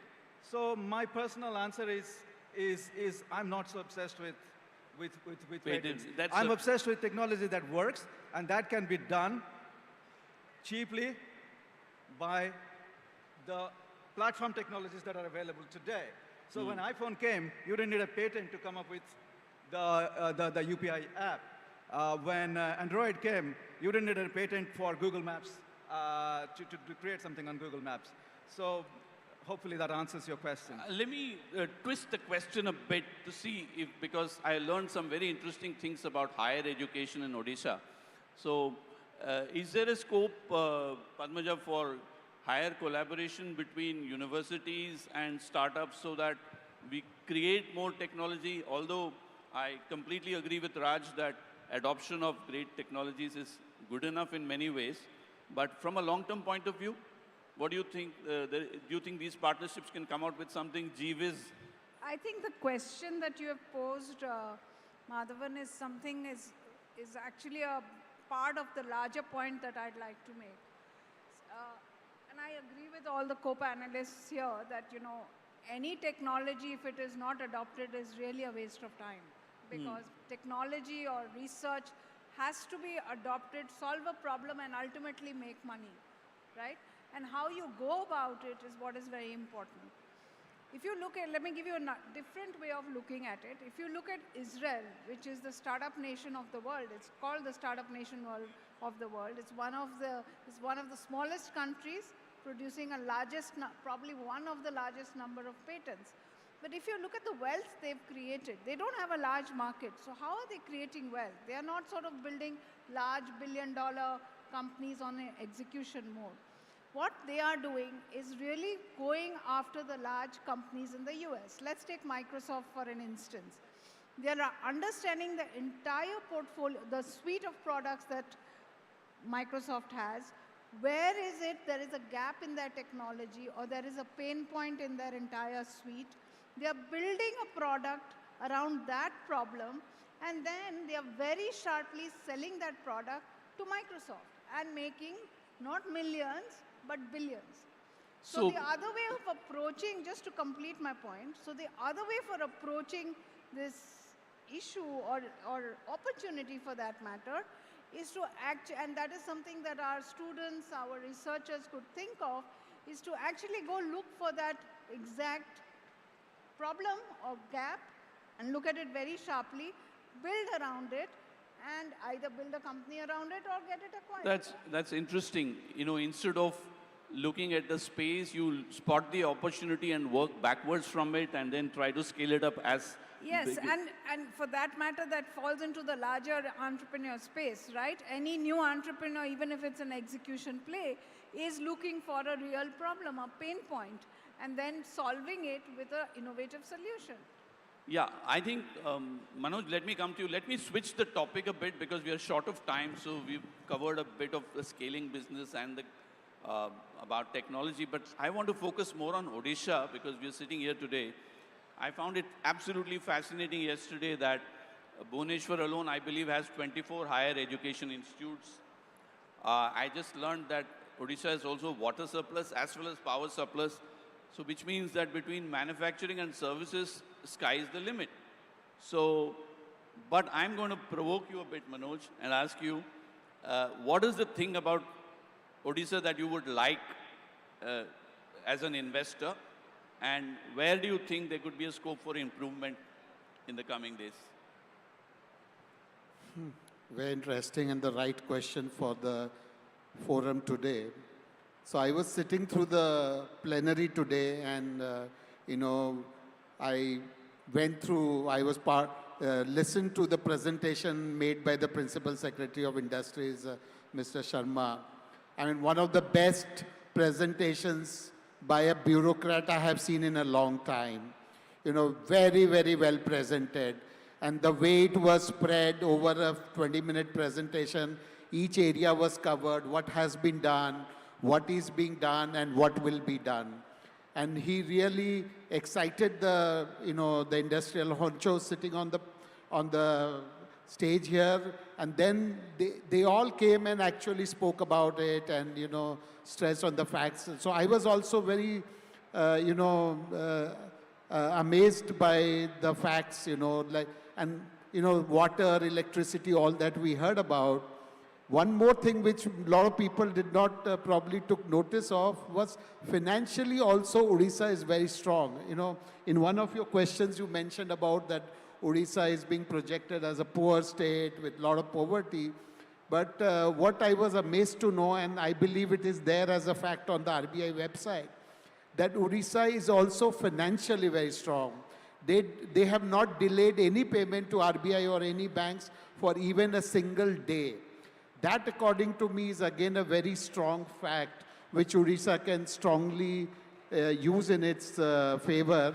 And as an investor, you know, I'm looking forward to opportunities here. There is so much happening here. Odisha is strong in minerals, we all know. Odisha is trying to focus on manufacturing. But we need to understand that technology, manufacturing, mining, everything is so interrelated today. It is not that one can survive without. Can you build, like Navin Jindal mentioned about building the largest steel plant. Can he build that without the use of technology? No, he cannot. He will need to use technology. Ellen Mittal spoke about, you know, building specialty steel. And he spoke about being one of the largest investors in R&D in steel in the world. And he talked about doing that in Odisha. So we are looking at startups and companies who probably are trying to leverage the strengths of Odisha across sectors and see how we can engage with the opportunities here. Raj, let me come to you because you're a son of the soil. And you also told me that something very interesting earlier in today that, you know, there was a time when entrepreneurs were chasing money. Now today money is chasing entrepreneurs, but yet the success rate is not very high. So what is your advice to ODIAs, knowing that you are a son of the soil, you were also been there and done that. So how would you, what's your friendly advice to ODIAs? Well, I think, I mean, entrepreneurship is hard. I graduated in '91. Anyone who is as old as I am, they would know how hard it was then. And they were entrepreneurs then. So the playing field is definitely more friendly. Everyone is getting more support. mentorship, scaling up, more capital, but the main thing is the passion of the entrepreneur and the product and the service that they offer. The product has to be better, a little bit better. The service has to be a little bit better, a little bit cheaper, a little bit faster. And if it's all of the above, then there's a high chance of success. No, I was saying something very naughty today, which is that Odia people are so nice that in order to be efficient, sometimes you have to be rude. No, I'm just joking. But, you know, Padmaja, my question to you is, what do you like about Odisha from a point of view, since you've, as a, you know, a key founder of the Indian Angels Network, you've seen lots and lots of state governments at play and states at play. What do you think is unique about Odisha that you think you want to remember? Yeah, sure. I think that's a wide question, so there are lots of answers, lots of points here. So first of all, to me, this state is a calm state with a lot of latent aggression. And you feel that when you start talking to people and entrepreneurs. I think the second thing is there are lots of industries here which are doing well, but they are also on the verge of innovation. You know, they need to innovate. So those are a lot of new opportunities that can emerge right out of this state itself, and in industries which are not very common in other states, like mining, etc. The third thing which is very amazing, which I just read up a few weeks ago, was the fact that the number of universities and colleges and, you know, the whole educational industry has grown tremendously, which means that there's a very high quality talent breeding here. And for investors like us, while we may be bringing the funds, I think what is very important is that there needs to be talent. But I think I do want to leave this talk with one thought, if I may. You know, I think Anil again pointed this out, that entrepreneurship, is key for any economy, because it is entrepreneurship that creates new jobs. And my belief is that if we don't create new jobs, we will create a new industry called terrorism, which none of us want. So I think Odisha has a potential to not only create entrepreneurs from Odisha-based entrepreneurs, but I think we need to create an ecosystem here that entrepreneurs from other states can also come here and actually do business, employ people here, create jobs here, create the GST component here, and I think that will accelerate the economy even further. Okay. I got it. I think we've got a pretty good cover of what is Odisha, what is technology, and what is scalability. We are short of time. I was going to have a rapid fire, but I'm still tempted to ask you. So let me ask each one of you. You have only 5 seconds or 10 seconds to answer. So let me begin there, right this. So if you were to look at water surplus and power surplus as an advantage in Odisha, what do you think is more important? Really, what do you think is in Odisha's bigger advantage, power surplus or water surplus? I think water surplus I would give the bigger advantage. That's very interesting, because from a sustainability point of view, you're starting with an advantage. Yeah, yes, water. Shanti, my question for you is products or services, which do you think makes more sense for Odisha? Products. Products. That's fantastic, because she's from Bangalore and she's saying something that Bhubaneswar can beat Bangalore with. Okay? That's interesting, because you already have minerals and manufacturing. That's interesting. My question for you, Manoj, is green technology or digital technology? Which is a bigger bet that Odisha's people should take? My view is green for Odisha. Green, green, green, green. That's a good one.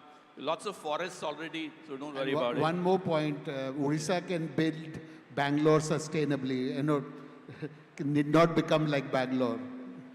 Okay, my question for you, if you were to ask Raj, the government, which is more important, infrastructure or talent for Odisha to be a very big economic power? Well, I will say both. And I will go twice. I'll go once for infrastructure, another time for talent. I think both are important. Actually, the trick part is all my questions, the real answer is both, but I'm going to pose it in such a way so that people will ask. Now, Padmaja, my question for you is, what do you think makes a great startup? Congenial atmosphere or aggressive atmosphere? Leveraged atmosphere. Sorry? Leveraged atmosphere. The entrepreneur has to hustle anything that is available Total and hustler. make sure that what is not available is made available. Karke dikhayenge types. Okay. Now, for you, Anil, teamwork or passion? So I'm glad you saw me. I'm on panel. I was wondering. So for me, teamwork is more important. Yeah, it's very interesting because sometimes I've heard in my long years as a business journalist that passion can be overrated and teamwork can be underrated. So I make every opportunity because the great startups always have teams and not just founders. Even with Steve Jobs, there's a team behind him. So my question for you, Prem, is, let me see. If you, as an investor, there are two ways of grooming or mentoring a startup. One is what I call the Shark Tank approach, like Donald Trump, where you're rude to people. The other is throw the money, like, and then water them and wait for them to grow. Both work. So it's nature or nurture. What do you think? I'll go by saying I'm an entrepreneur first, myself, and my product is venture capital. Sorry? I'm an entrepreneur myself. My product is venture capital. So I would like to work with them, roll up the sleeves and work with them. It works. That's very interesting. I like that. I like to end this session with that note that don't think investors are passive people who just put money in there. They are often helping you with relationships, or should be. You have a right to cross-interview the investors and find out who's adding more value to your ventures, because it's not the returns which are financial that are important. Sometimes non-financial returns build a company better. That includes relationships, ideas, perspectives, and old-fashioned wisdom about what not to do under certain circumstances. Really short of time here, but let me apologize. I had a nice conversation with Manoj before, and we were talking about Odisha being once known for poverty. You know, from poverty it came to tourism, to minerals, and then now it has come to a stage where, you know, there are lots of festivals. So there is Utkala, of course, a name for Odisha, which is arts. But now it is standing on the doorsteps of a futuristic sort of high-tech thing where you can call Odisha something, a Silicon Coast kind of a place, you know. So that's the best wishes we all give to you before we head into a full-fledged session on Odisha. So hopefully there will be a future book which will be titled From Kalahandi to Kalinga Tech. Thank you all.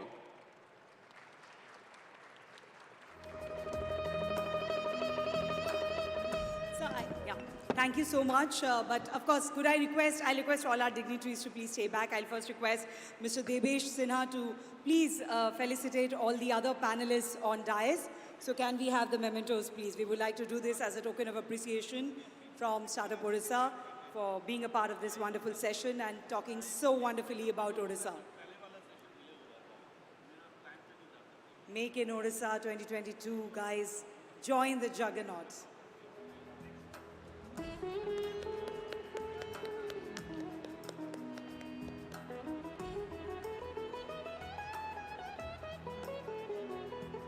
Mr. Madhavan summed it up very nicely, that from being known as a land of poverty to now being one of the best investment destinations across India, Odisha has definitely come a long way. I'll also request Dr. Sanjukta Barai, evangelist, Startup Odisha, to come and felicitate Mr. Sinha as well.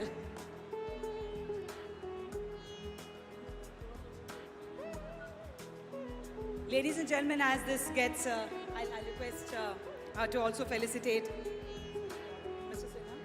Is there?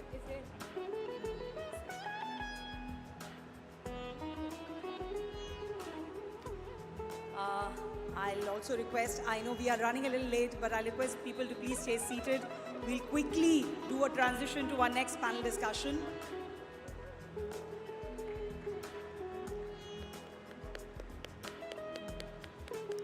Thank you once again to all our panelists. Let's hear it for them, ladies and gentlemen. Thank you so much. Indeed, very engaging conversation that was.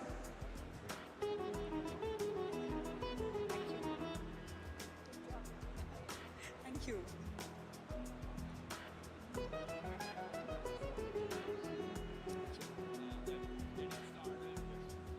So we'll request everyone to please stay settled. We'll just quickly do the stage setup for the next panel discussion.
Ladies and gentlemen, there's a little slight change in our, we are starting with the felicitation first, and then we'll be moving on to the panel discussion after that. So I'll request everyone to stay seated, and I'll also take this opportunity to give a very warm welcome to Honorable Minister MSME and Industry, Shri Pratap Keshri Dev. He's already here with us on stage. So I'll request everyone to now please get settled.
All right, ladies and gentlemen, like I said, a little bit of change, but nothing to worry. We are just getting started with the valedictory session, but we will request all our panelists from session 1 and session 2 to join us on stage as we are getting it ready. As you can see, we can getting the stage ready also.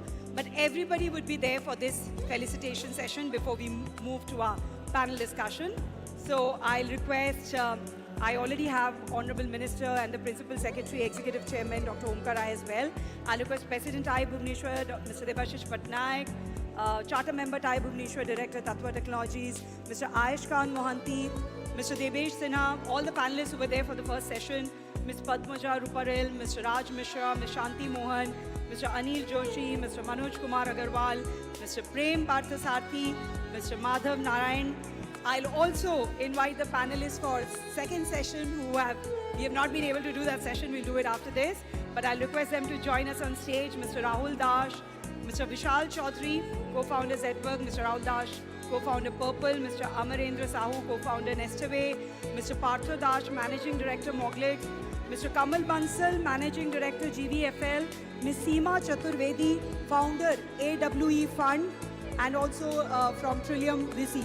I'll request everyone to join us on stage and give us some time as we keep their chairs ready for them to settle down.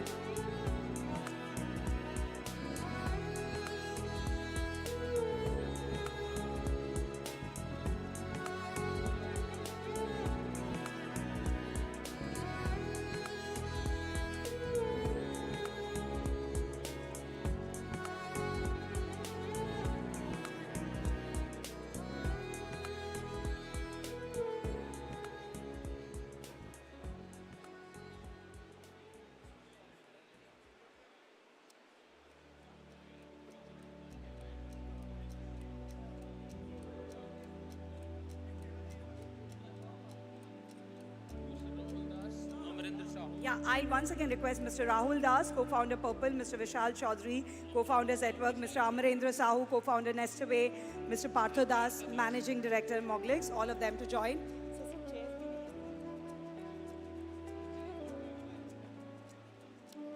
All right, so just to make everyone understand, we are going ahead with certain felicitation that we had planned. We are going to do that first, ladies and gentlemen. And after that, we have that wonderful panel, unicorn panel discussion, which is very, very important. Odisha specific as well.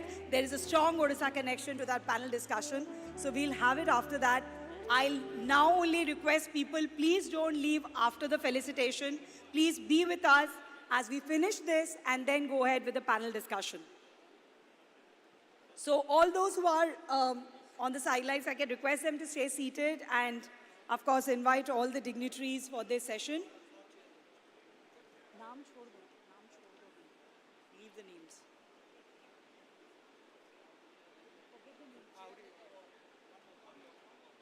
Forget the...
So, ladies and gentlemen, I'll have everyone's attention. You can see such a wonderful panel right now on stage for this felicitation. And it's, of course, a very, very important occasion right now for all of us because a lot of awards, a lot of felicitation to be done right now.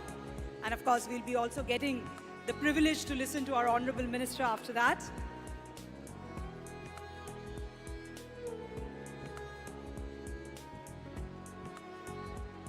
I'll once again request, Mr. Raj Mishra, if you are here, please join us.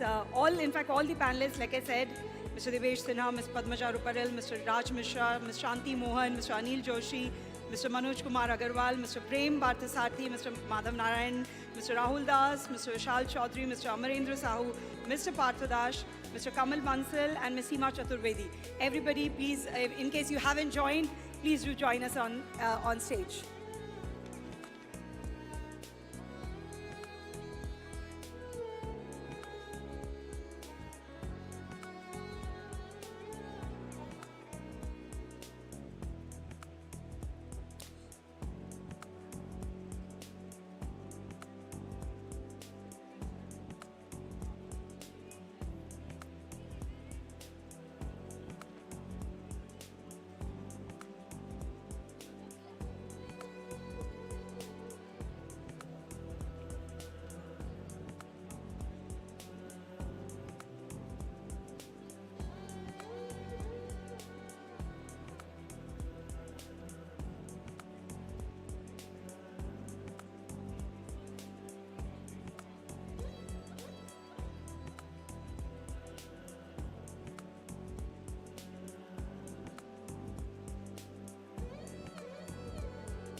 Well, now that's a panel befitting this wonderful stage as well.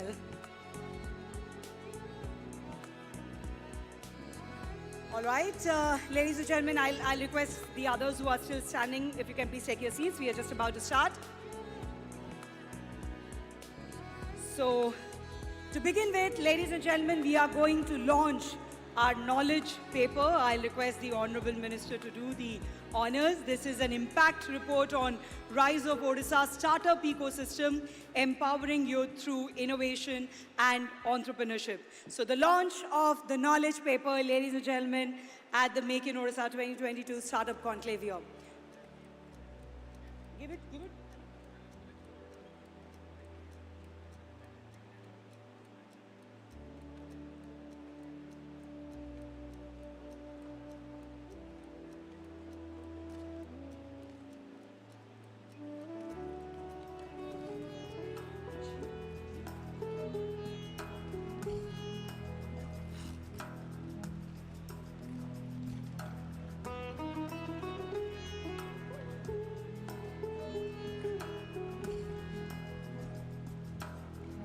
Yes, that's the knowledge paper, impact report on rise of Odisha's startup ecosystem, empowering youth through innovation and entrepreneurship. Ladies and gentlemen, I think the applause can be a little louder. Come on.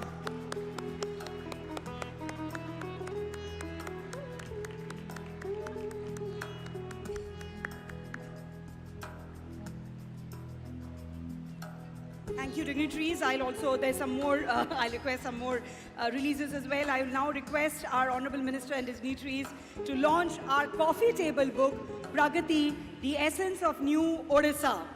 It's time to launch our coffee table book. Minister. And let me tell you, this book contains stories and journeys of 50 startups of Odisha. That's a big thing. 50 successful stories of startups from Odisha. Ladies and gentlemen, can we hear a big round of applause? Where's your energy? I know you have been there with us, but you know, we can still keep the momentum going on.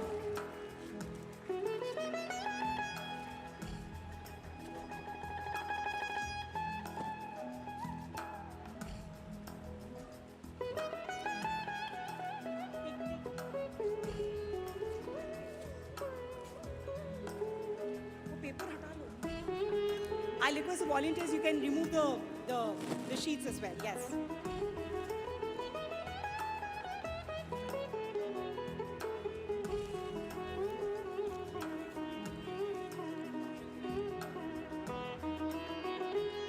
that's the coffee table book. We'll also now request them to release the Startup Yatra 2.0 booklet that was flagged. This Yatra was flagged off by the Honorable Chief Minister on August 26, 2022.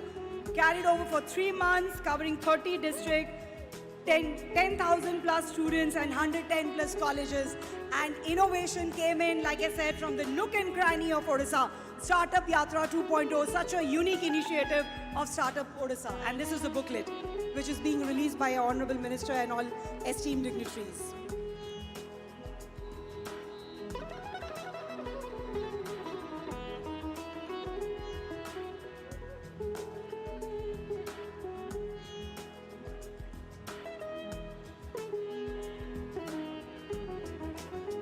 Thank you. I would like to thank all our dignitaries for doing this.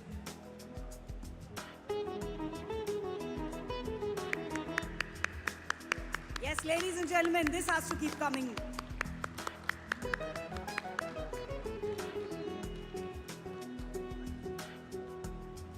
Thank you to all our dignitaries. All right, it's now time to exchange the MOUs and LOIs, the letter of intent that Startup Odisha has signed as part of the Make in Odisha Conclave with various partners. Could I first invite the partners with whom we have signed the MOUs? The first one would be MOU with SBI for credit linkage to Odisha startup. We'll request the representatives to come on stage.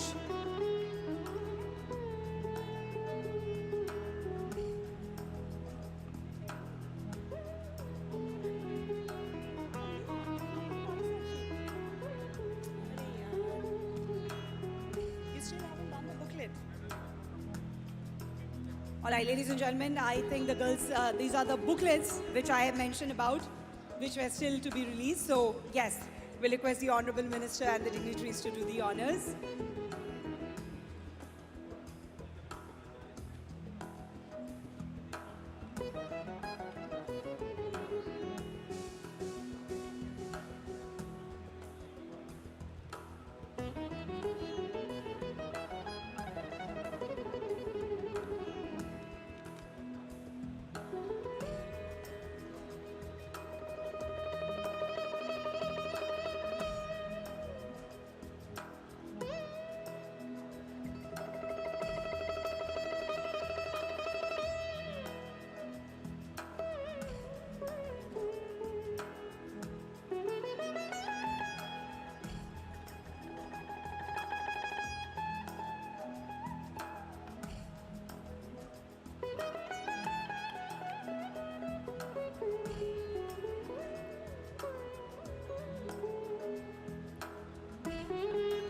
So yes, that marked the release of the knowledge paper, the coffee table book, and the Startup Yatra booklet. Well, like I said, next is exchanging the MOUs and LOIs that Startup Odisha has signed as part of the Make in Odisha Conclave with various partners. We would be starting first with our partners with whom we have signed the Memorandum of Understanding, the MOUs. And the first one in this list would be with SBI for credit linkage to Odisha startups.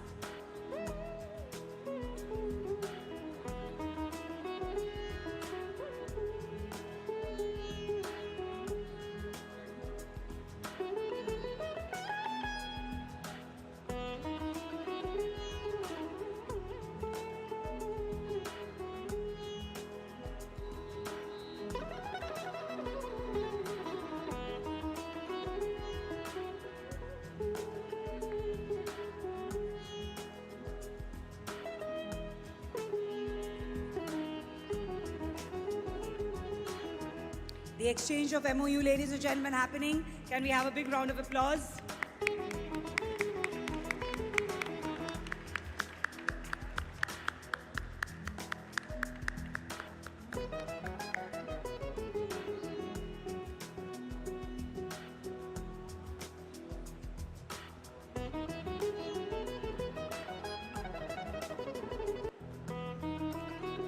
The next one in this would be the MOU with NLUO to extend legal assistance to Odisha startups.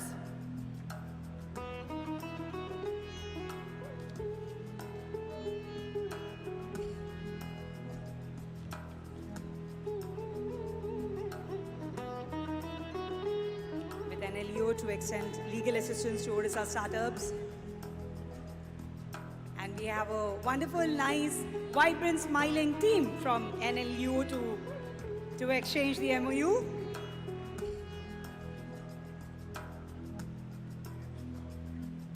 Very important, legal assistance.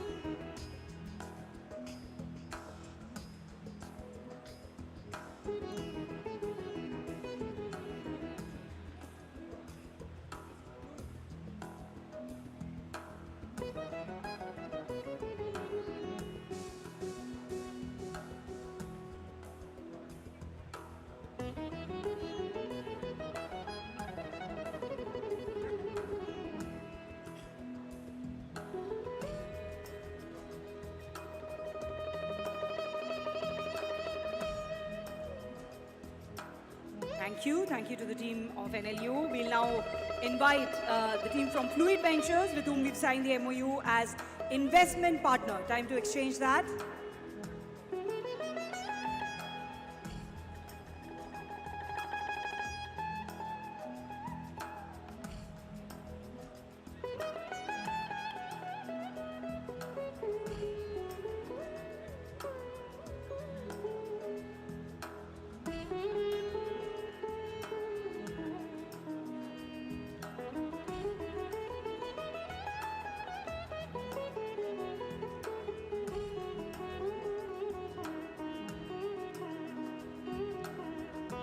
Thank you.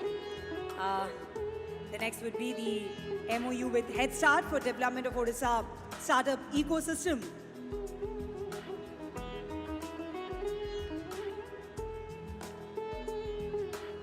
And I really like the T-shirt that he's flaunting right now. So apt for this conclave and this session. Head Start.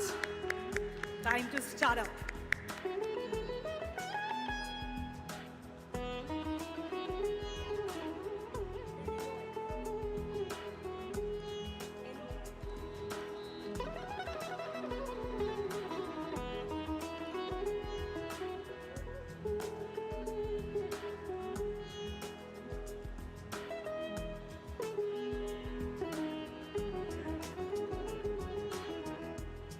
Thank you.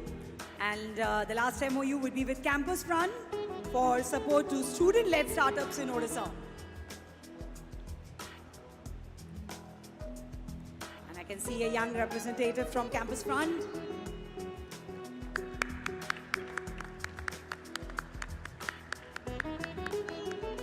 इतना सन्नाटा क्यों है भाई?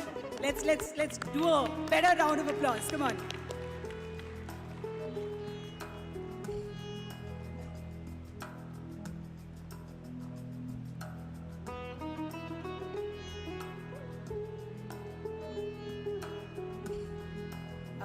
Yes, thank you. We'll now move to the LOIs quickly. The first one would be with IN Alpha Fund.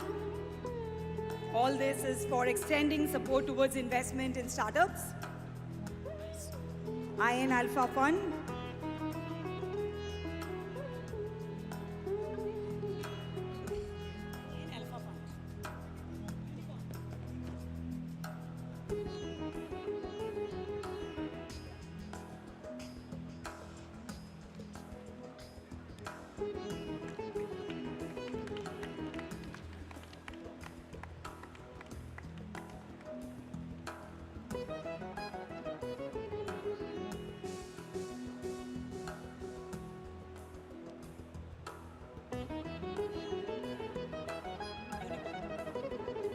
The second would be with Unicorn India Ventures.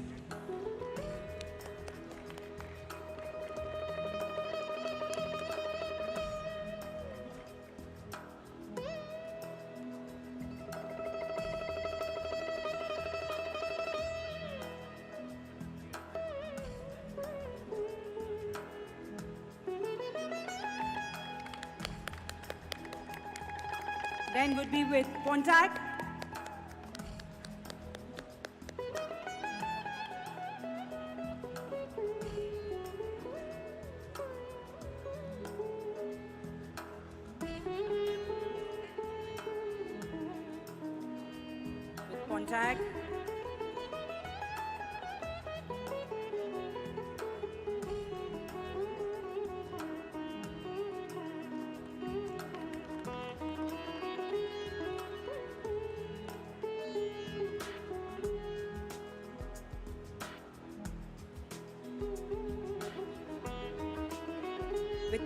next one would be with SEA Fund.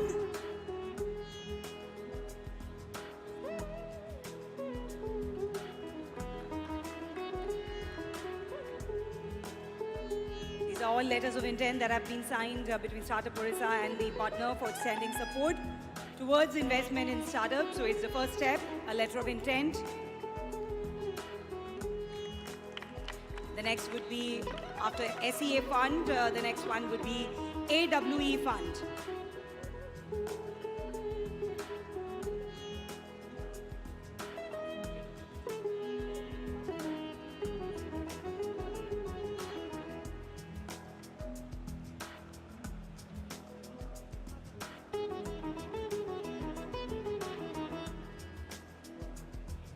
The next would be with, after AWE Fund, another letter of intent with Gujarat Venture Finance Limited.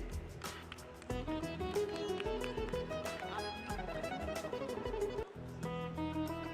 that will be the last one, the one with Gujarat Venture Finance Limited.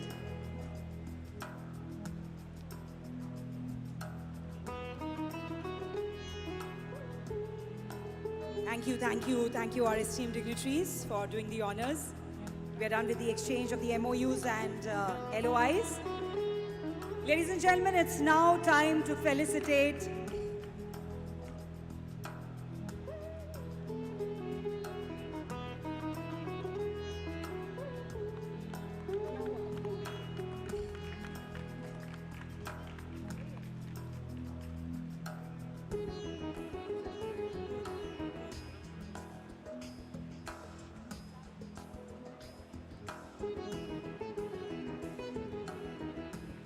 Thank you to the evangelist, and thank you everyone.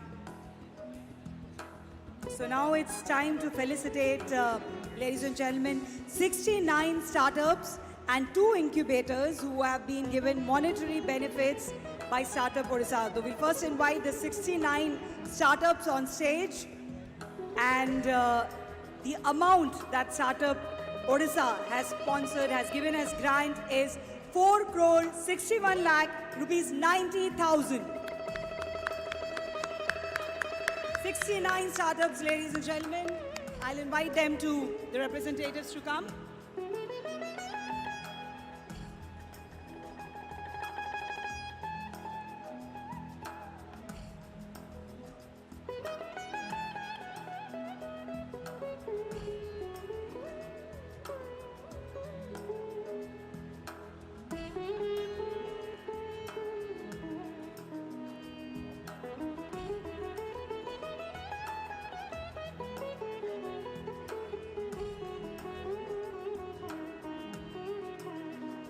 A little bit of apologies. They're coming from the backside. They'll be just joining us here. As you know, startups, we are ready to adapt to change in situations. So a little change in situation here. We have quickly adapted to it. So yes, we'll just have them all on stage very quickly. Yes, they are here. They're coming on the way. 69 startups and a monetary benefit of 4 crore 61 lakh 90,000 rupees from Startup Odisha. Now this, ladies and gentlemen, deserves a big round of applause.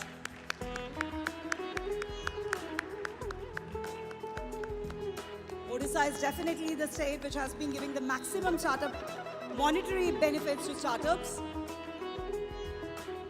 And this is a big thing for these entrepreneurs as well who are here on dais with such an esteemed panel.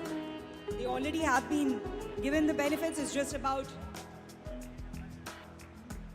being here with our dignitaries, getting their blessings and good luck for their bright future. Let's make some noise, come on.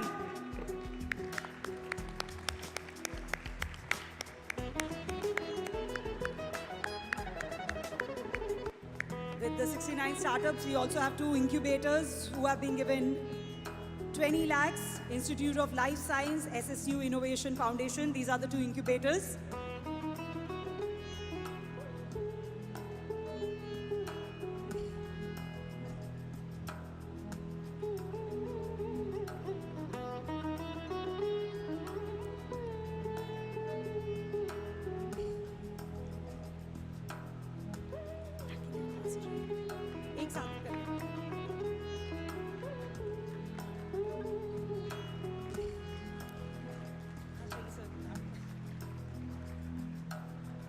right. Thank you to all these wonderful entrepreneurs. Like I said, we also have 2 incubators who have received support worth 20 lakhs, Institute of Life Science and SSU Innovation Foundation. I'll also invite them onto the dais.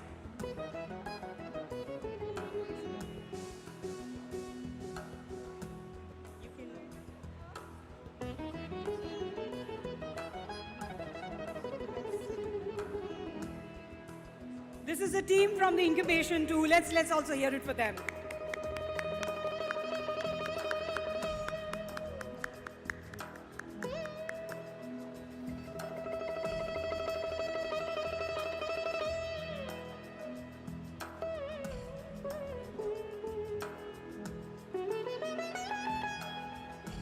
Thank you everyone. It's congratulations to all of you and we wish you all the best. We'll move to the next activity.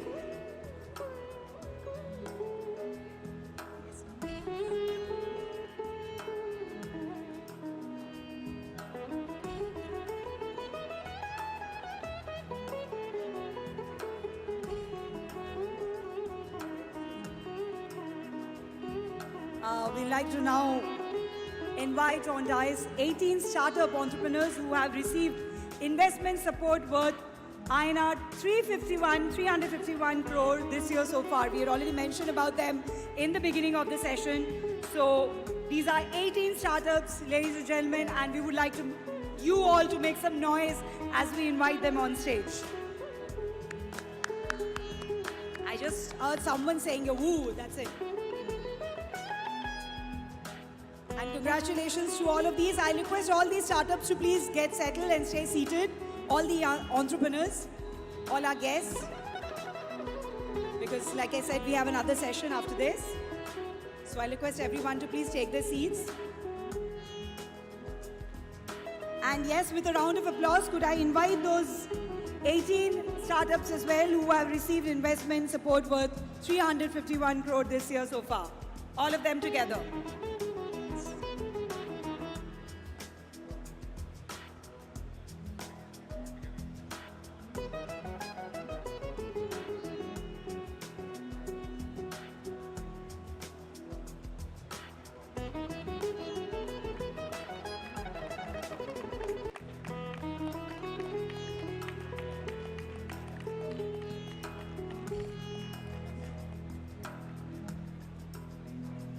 Look at the energy that has just come on stage right now. That energy is worth 351 crore, by the way.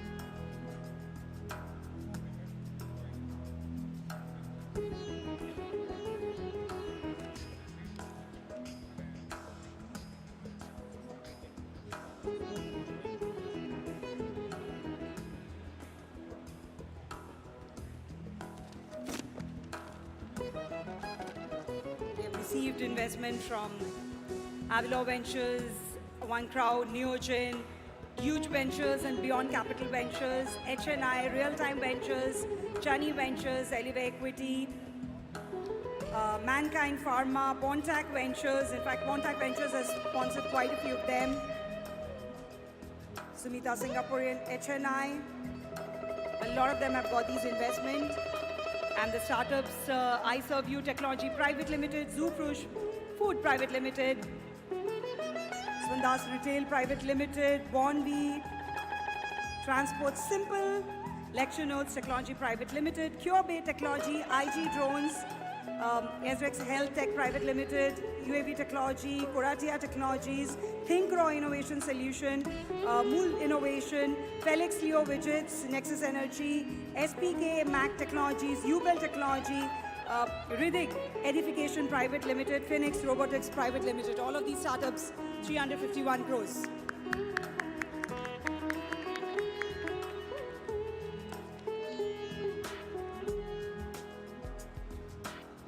Congratulations.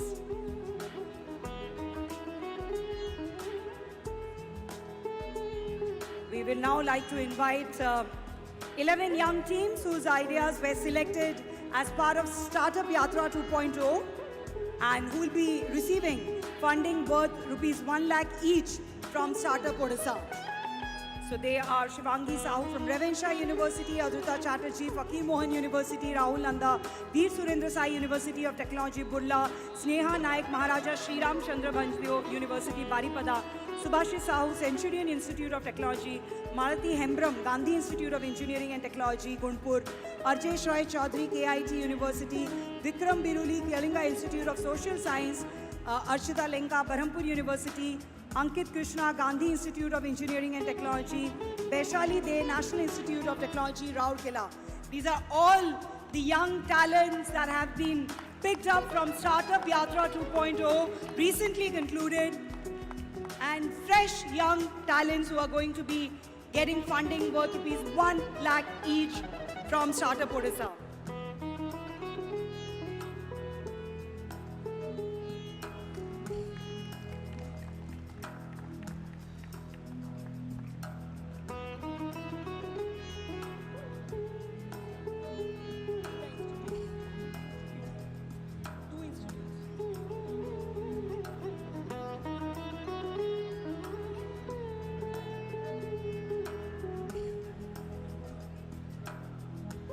Different parts of the state.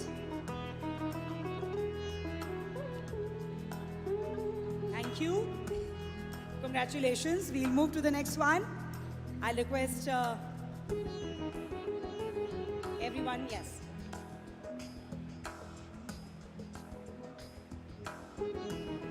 All right, now would be the awards to two institutions for Best Boot Camp, and that goes to Jharsuguda Engineering School and GIET Gunpur. We are also inviting them on stage because they've been already awarded for Best Boot Camp.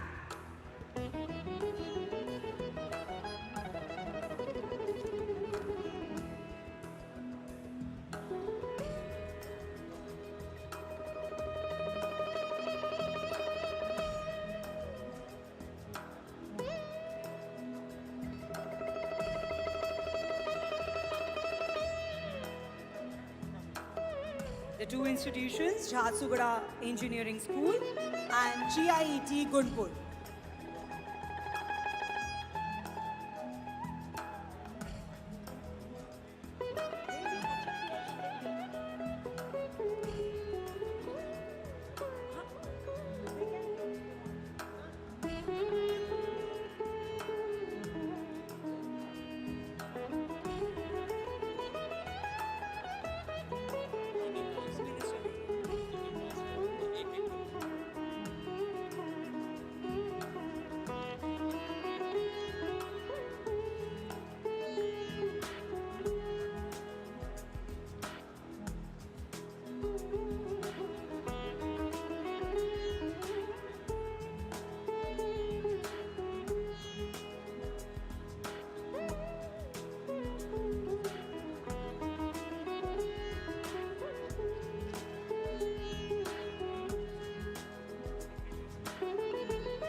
Thank you, gentlemen. Well, ladies and gentlemen, this is an important moment because now it is time to felicitate 4 unicorn founders who have made Odisha and Odias proud. I'll request Honorable Minister Industries and MSME Shri Pratap Shridev to do the honors and felicitate these founders. They are in fact on the dais with us, so I'll first request Mr. Rahul Das, co-founder Purple, and yes, let's make some noise here, ladies and gentlemen.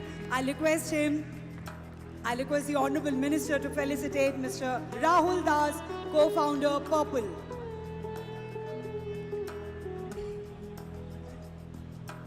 I'll also request those people here on the left to also settle down and take their seats.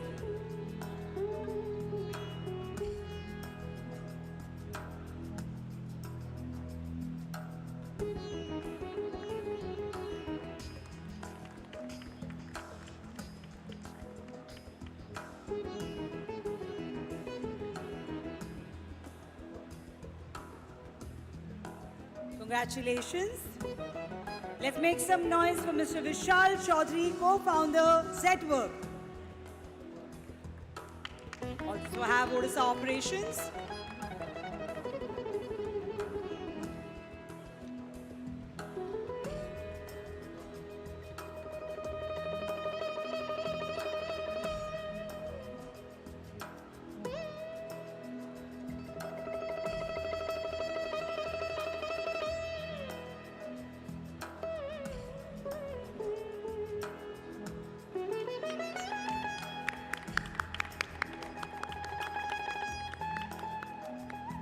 Congratulations. I request the Honourable Minister now to felicitate Mr. Amarendra Sahu, co-founder, Nestaway.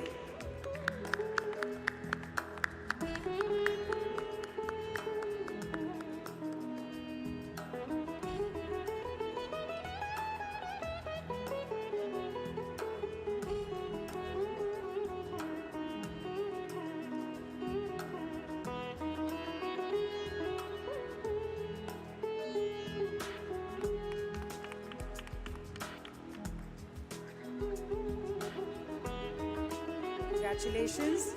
I request Honourable Minister to also felicitate Mr. Partho Dash, Managing Director, Moglix. In fact, if Mr. Abhi Dwivedi, Senior VP, Moglix is also there, he can be on stage if he's here with us.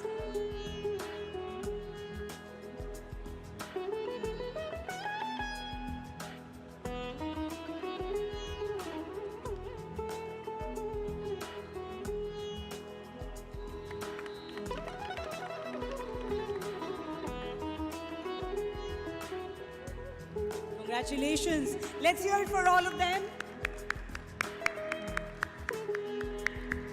Well, ladies and gentlemen, we are truly privileged that the Honourable MSME Minister, Government of Odisha, Shri Pratap Keshri Dev, is here with us despite the hectic schedule that he's having in the Make in Odisha 2022 Conclave for handling both the Departments of Industries and MSME, one of the most articulate ministers of the Odisha government. I'll now request him for his address.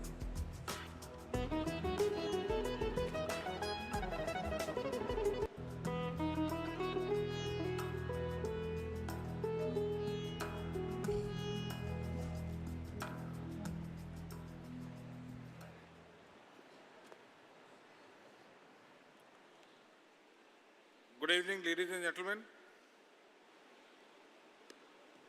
and the dignitaries present on the dais. Principal Secretary of MSME Department, Mr. Shashwat Mishra, the Chief Executive of Odisha Startup, Mr. Omkar Rai, and all the young entrepreneurs present in the room who have felicitated now, and those young entrepreneur friends who are aspiring to come up the ladder. I welcome you all to Make in Odisha Conclave 2022. Ladies and gentlemen, Startup Odisha, the concept, though relatively new for the country, we launched it in 2016 under the visionary leadership of our Honorable Chief Minister, Sri Naveen Patnaik ji. Because somewhere down the line, we here in Odisha, though we have a strong maritime and trading legacy, historical legacy, but somewhere down the line we have lost the touch, I would rather say. And over a period of time, like they say, we take a full circle at one go. I think the time has come, and I can say comfortably and responsibly that that cycle has turned its full circle from 2016 onwards. I say this because there was a time when the youth of the state, the basic concept of progress, the young minds of the state were more job-oriented or service-oriented. From 16 onwards, with the advent of technical education, with a robust education system and skill development in the state, the infrastructure, money spent on education, sustainably for the last 15 years, has started giving results from 2015 onwards. And today the crowd present here, since the morning till today, till they were felicitated,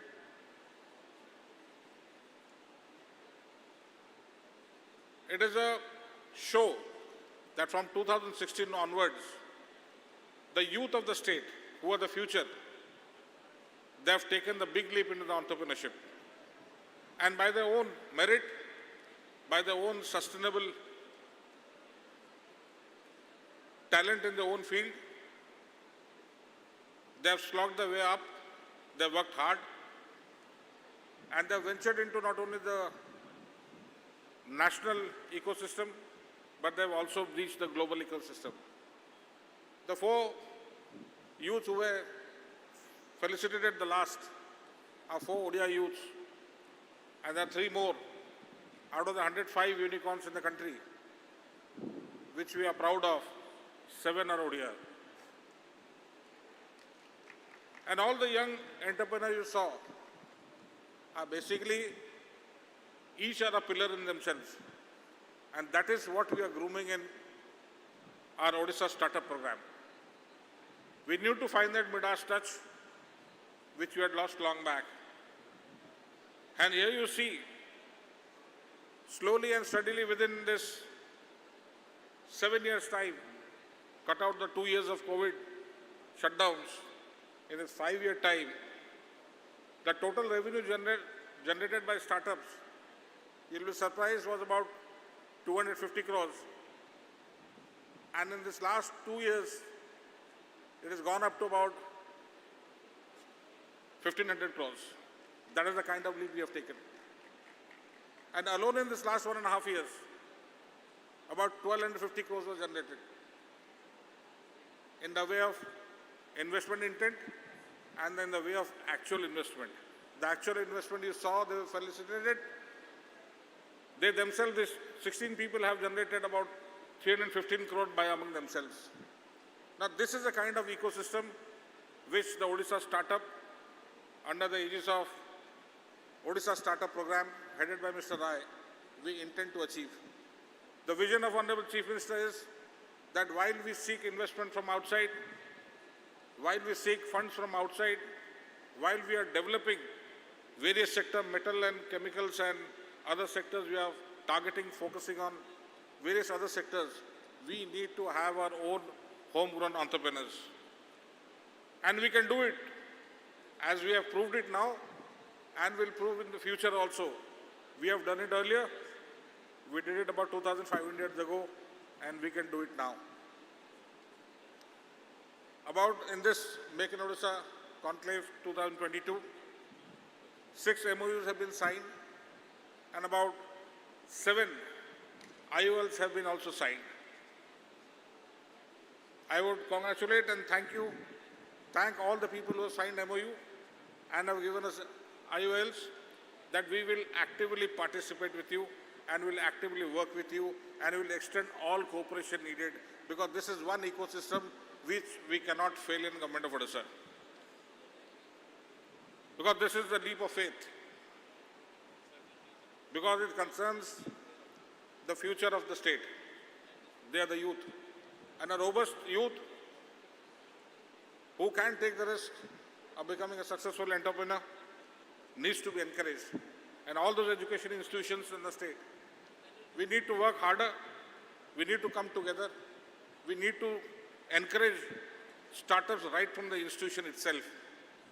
Funds is not a concern today. You saw we signed an MOU with the State Bank. There are other venture capitalists waiting on the wings. One of them met me in Hyderabad and is here. We are surplus in many things. Basically, we are an agro-based economy. A lot of work can be done for the benefit of the public, for the gross domestic product of the state, and as well as earning profit by the entrepreneur himself or herself. Agriculture, we are surplus in not many things. Climate change, soil, forest, metallurgy, these are certain sectors are yet to be touched. The gap has to be filled. Yeah, the big birds are coming. They are setting up the plants. But the last mile, where you make the consumer reach them, that gap has to be taken up by the startups. And younger the better.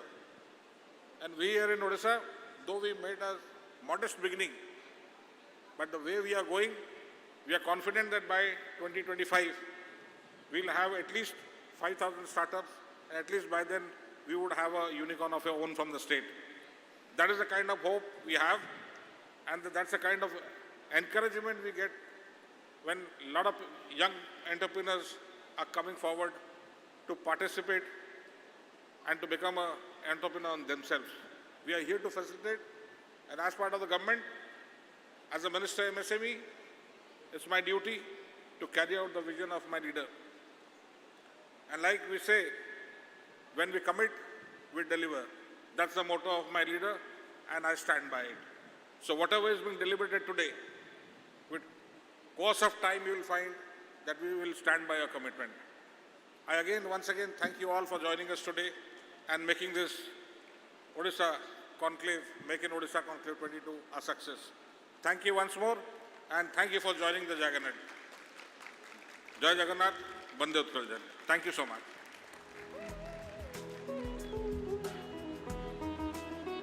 Thank you so much, sir, for your inspiring address. Thank you, and thank you all our esteemed dignitaries for doing the honors.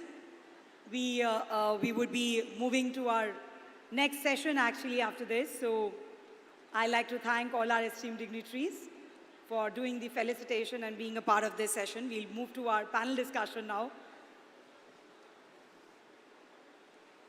I'll request Honorable Minister if he could stay back and be at least hear out these young entrepreneurs, it'd be great. I'll request everyone to please stay settled. We'll just start the next panel discussion. Of course, we will take some time, ladies and gentlemen, to set the stage again.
I'll request people to stay, please get seated.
right, we are set for our next session, the Unicorn Panel Discussion on Entrepreneurship, Essence of New Odisha. And like I have said when they were being felicitated, this is a panel which Odisha can be truly proud of.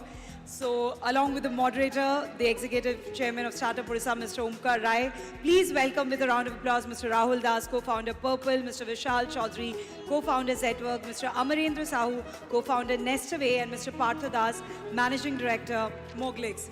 I would also like to give a little introduction about each one of them, though for our Odias, a lot of them would be aware of this information.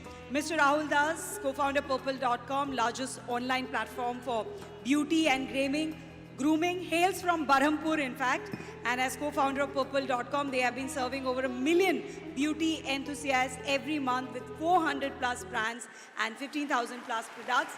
I, in fact, ordered something today morning from Purple.com. And moving on, we have Mr. Vishal Chaudhary, founder Link Zetwork, which also has operations in Odisha. He's worked as lead organization and business engine at Rivigo, as manager at ITC Limited, is an angel investor from Bengaluru, has focused on areas like software, transportation, logistics, has also invested in startups like Fashionza, Yojak, and Agreezy. We have Mr. Amarendra Sahu, co-founder, CEO, Nestaway, originally from Dhenkanal, co-founded Nestaway Technologies in 2015, with the intent of addressing rampant discrimination prevalent in the home rental market. Today, Nestaway is India's largest home rental platform. That speaks volumes about. And he's also been awarded the Economic Times 40 Under 40 and the Fortune 40 Under 40 for his excellence in entrepreneurship, consequently for 2 years. We have Mr. Partha Das, Managing Director, Moglix Business, which again has operations in Odisha.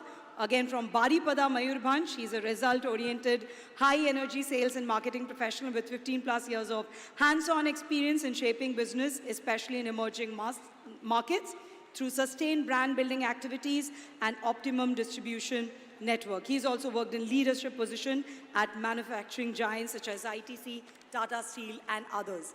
I'll now request Mr. Rai to take this session forward from here. Thank you, ma'am. First of all, I am not a professional moderator. I head Startup Odisha, and I am host also. So, first of all, I must extend my greetings. I welcome all the panelists here on behalf of Government of Odisha, Startup Odisha, and entire startup ecosystem of Odisha. I also would like to thank you all for taking your time out and participating in this very MIO. You have been participating in this Make in Odisha Conclave 2022, and you have also participated other panel discussions apart from the address by Honorable Minister of MSME Industry and Energy. And you also have a great connect, all of you have a great connect with Odisha, either you being from Odisha or you have been part of a unicorn or a company which has been which had a co-founder from Odisha. And you have been working within Odisha, you have been inside. And therefore, by now you know that Make in Odisha Conclave 2022 is a great platform and endeavor of Government of Odisha to showcase its industrial growth, its prowess, its possibilities, its existing strengths, and other opportunities that it has to offer to the investor, to the industry leaders, and its own internal ecosystem at least. At that point of time when Odisha is taking a great stride in all sectors of, all spheres of its activities, its endeavors, and which can be reflected from the growth rate it is recording for last many years, which is above national average, which is more than 10% year on year. You can make out that Odisha is absolutely on a path-breaking journey. So the case of Startup Odisha, where Government of Odisha places a lot of hope, it has a lot of emphasis for promotion and development of a startup ecosystem within Odisha. At this juncture, when we are conducting this unicorn panel under MIO, under the theme Startup Paradigm Shift, Way Forward, this particular panel discussion about entrepreneurship, the essence of Odisha is an statement. Again, it is an quest to understand as to how we make this theme fruitful how do we realize this statement in times to come? And therefore, you all four leading unicorns are very close to unicorns. One of our founder, Amren Sahu, who is very close to the startup ecosystem within Odisha, who hails from Odisha. His company Nestaway is very close to becoming unicorns. So I am very sure that the kind of insight you will share to the audience will go a long way in strengthening the startup ecosystem within Odisha. So I would start saying that we have done little work about it. Odisha startup ecosystem has been ranked top performer by Government of Odisha. We have also launched Odisha Startup Growth Fund, which is a 1,205 crore fund. You have already witnessed issuance of letter of intent to the 7 AIF operators with us. We have also conducted Startup Yatra, which was concluded just yesterday with 11 finalists who have been felicitated in front of you. They represent the new Odisha from all across Odisha, Kalahandi, Koraput, and remotest part of Odisha. We reached to 10,000 students. Finally, we zeroed in on 300 students. And at the end of the day, we have now shortlisted 11 who have been felicitated. And they will be further nurtured, and we will help them in terms of converting their ideas, their imagination into a strong business possibility. At this juncture, I would like to start without taking much time. I would say that Vishal Chaudhary, start with him. Jetwork, they have been connected with the industrial ecosystem of Odisha. They have worked with Tata Steel perhaps, and they take keen interest in the Odisha's industrial growth. His co-founder Amrita Acharya incidentally hails from Odisha, and therefore I must ask him, since he has insight, he has an acquaintance of our ecosystem, what does he think is his outlook about Odisha's entrepreneurial and startup ecosystem, and where we can go? What is his insight? Let us hear from Vishal Acharya. Chaudhary, Mr. Chaudhary. Yeah, thank you for that introduction, sir. So Zedwork is a 4-year-old company. It's a manufacturing company in an asset-light way. And our products and services go into different sectors which power the economy of the country. Odisha has a very special place for us. Today we work in Paradeep, we work in Kalinganagar, we work in Jajpur, Cuttack, Jaipur, Balasore, Damanjodi, in different industrial belts within the state. And what has pulled us so close to Odisha is, of course, the industrial revolution which is underway in this state. And second is some very high quality micro entrepreneurs that we have found in some of these places that I talked about. We tie up with multiple small scale manufacturers in the state who help us service our customers well. And going forward, we are extremely bullish about growing our revenue from this state and partnering with more and more manufacturers across different sectors. Thank you, Vishal, for your views. I think we'll move on to Rahul Das. Just write to me. He is the co-founder of Parpelle. You all know Parpelle is a unicorn, and he hails from Odisha. I don't need to, tell him a lot. In fact, I would ask him to straight come to the point and tell us as to what is his outlook about Odisha, because he knows ins and outs himself, right? Thank you, Mr. Rai, and thanks for having me here. It's an absolute pleasure to come back to the state that you've grown up in. I studied in Kendriya Vidyalaya number 2, CRPF, so that's how relatable I am. The difference that now I'm seeing, and which is what I think would be the biggest input that we as a state can provide to entrepreneurship, is an ecosystem. There was none when I graduated out of my school. I did my +2 there. At that point in time, there were no discussions on startup. There were no entrepreneurs who you could look up to from the state. While when I went out to Bombay, and now I'm based out of Bombay, and I saw the ecosystem, I saw Odia entrepreneurs in Bombay who I could, figure as role models. Now that's super important, and that ecosystem is going away from the state and getting created somewhere else because of all the inputs that specific state has given. And those are things that we need to start from the school, take it up to the college, and then support once someone graduates and wants to do a startup through incubators and whatnot. You have models from BITS Pilani, IIM Ahmedabad, where they give you a lot of support on your last semester to go out and venture out and do a startup for a year, come back and again get placed. So these are interventions that potentially as government of Odisha, as the ecosystem of Odisha, enablers like yourself could do, which make the entrepreneur believe that this is a viable thing for me to do. At the end of the day, everybody is kind of looking at something and saying that, okay, this person I know and this person has done so and so, तो मैं भी कर सकता हूँ. And मो पे भी बहुत बड़ा problem न करे पे. That's the feeling that we need to cultivate in Odisha, and so that's the approach that I think would make sense.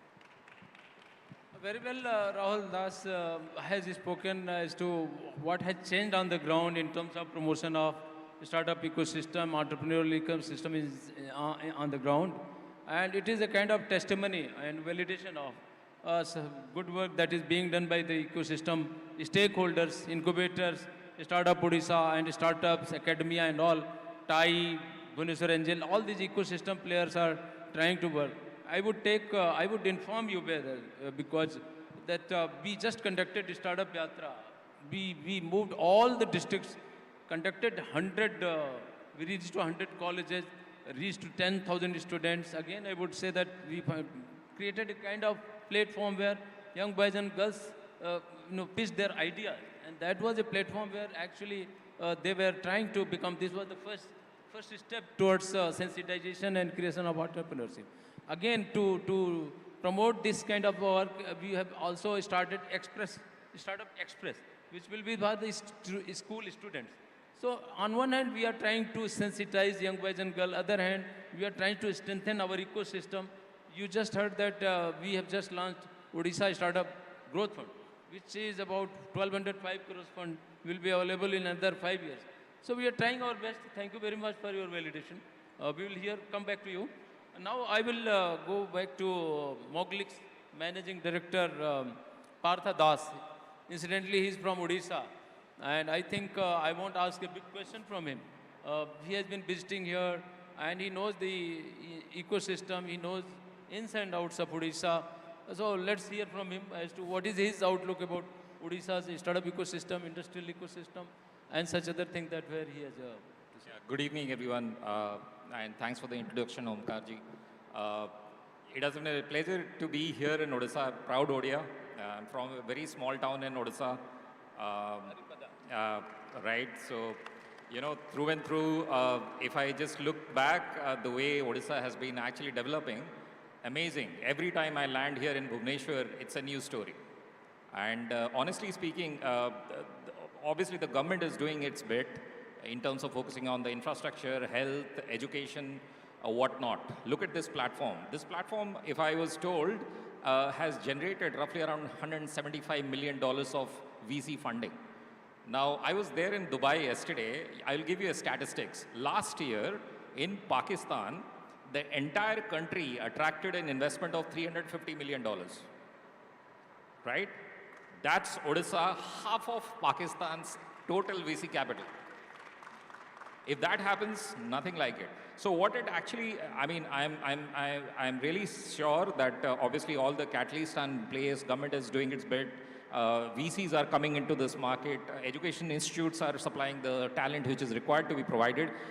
I think a bit of an exposure from the local talent pool would be helpful. And this is something I keep telling. Me being from Odisha, I believe people from East are little content compared to the rest of the country, right? So if you, and I'm not talking about from a capitalist perspective, I would say that Hungary and the hunger and the passion for doing something which is meaningful is much more important than, attracting money. And hence, if you have that passion, trust me, nothing is going to stop you. So as far as an organization is concerned, we are focused in this market. We have an office in Bhubaneswar. We look at Odisha as a very bright spot. If I just close my eyes and think about East, all that comes to my mind is Bhubaneswar, not even Calcutta. I can tell you that. Okay? So pretty optimistic about Odisha, and I hope it keeps doing well and we keep coming back to Odisha more often than not. Thank you very much. I think I don't need to add anything, Partha, as he he has a lot of faith and hope for the state of Odisha. He says that the talent, the infrastructure, and he has established, your company is also having office here. So very nice. I think he has a testimony and he has a validation of the potential that Odisha holds for the future. Now I will reach out to Amrinder Shahu, founder of Nest Away. And he, again, we know him for a very long time. I met him in Bangalore also.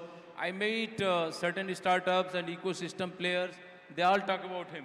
So he's a frequent visitor again. I would go straight to him and say that, let's hear your views. Thank you for having me here.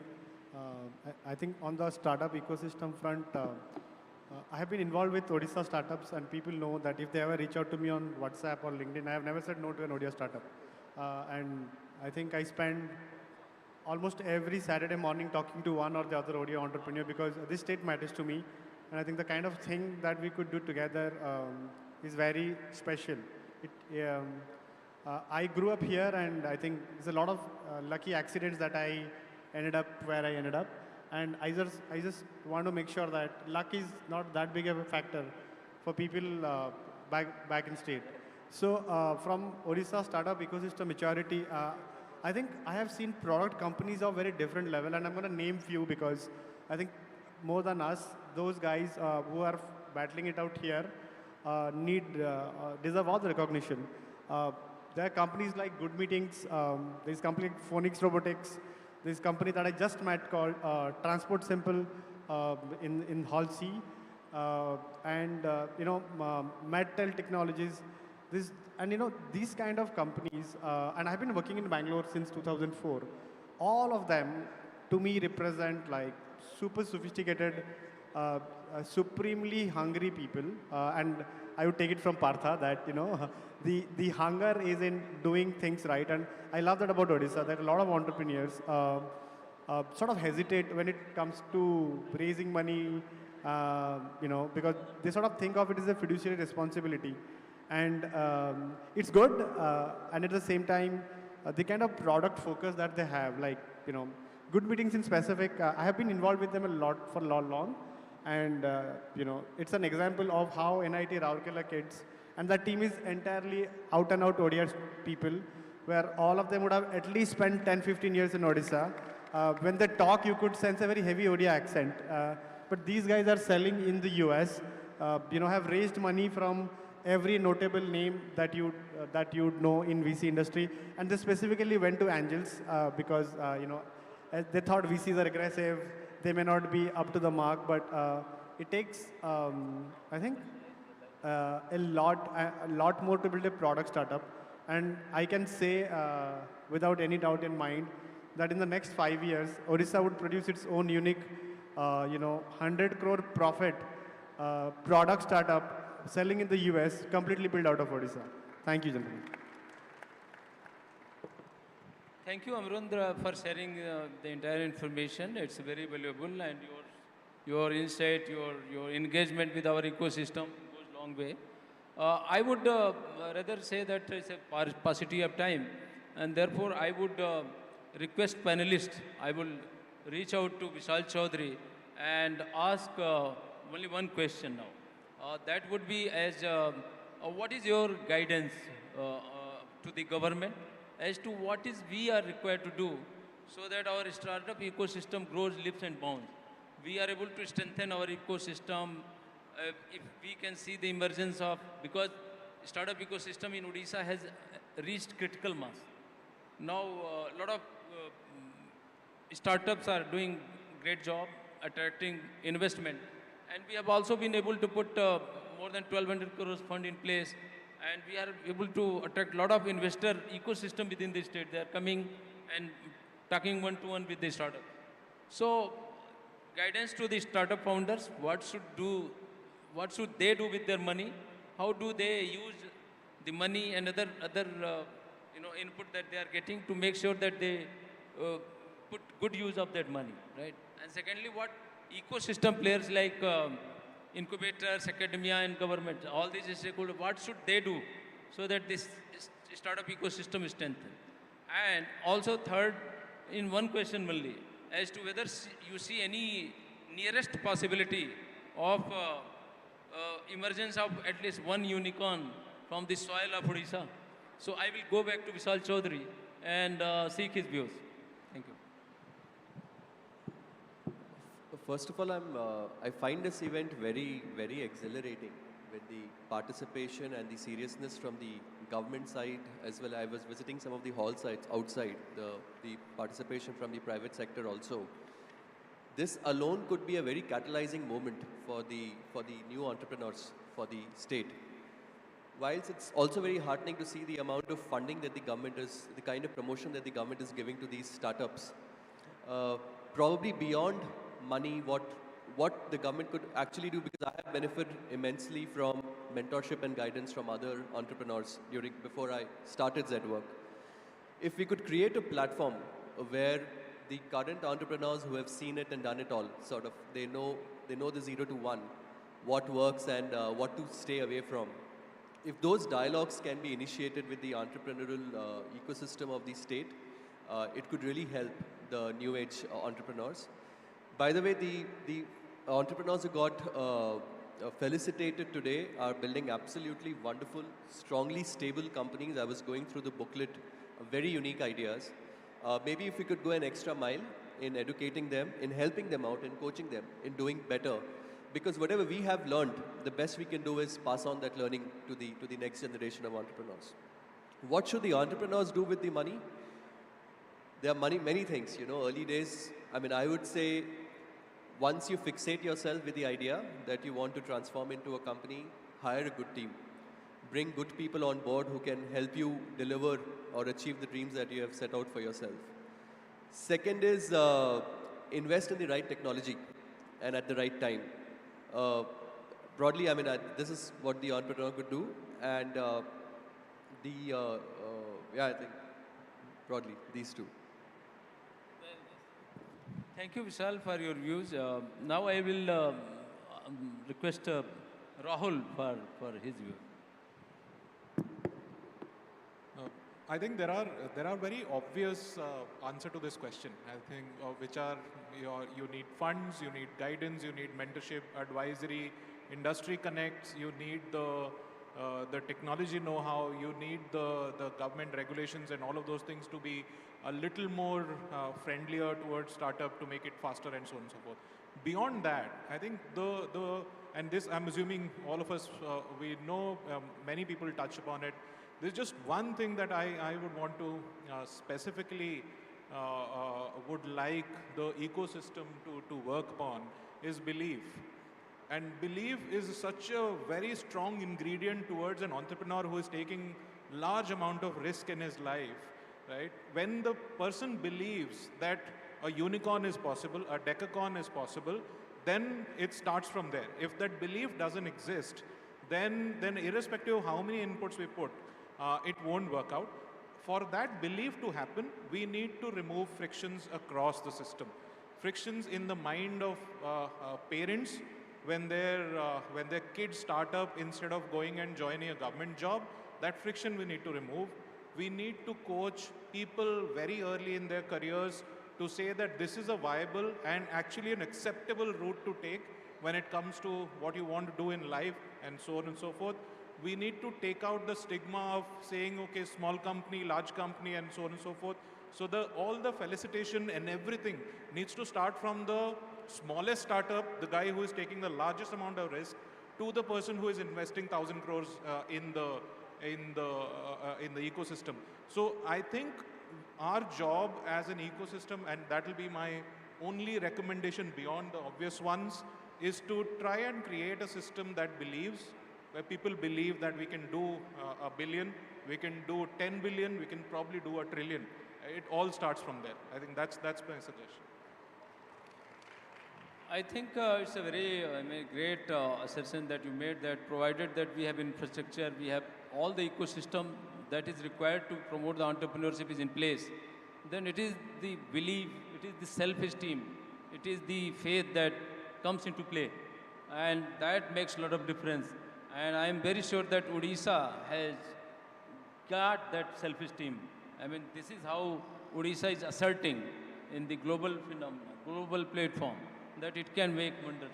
And that will go a long way in inculcating that faith, that confidence, that self-esteem amongst the startups of Odisha who will take huge strides in time to come. So thank you for your views. Now I will go to Parth Das. I think state your point.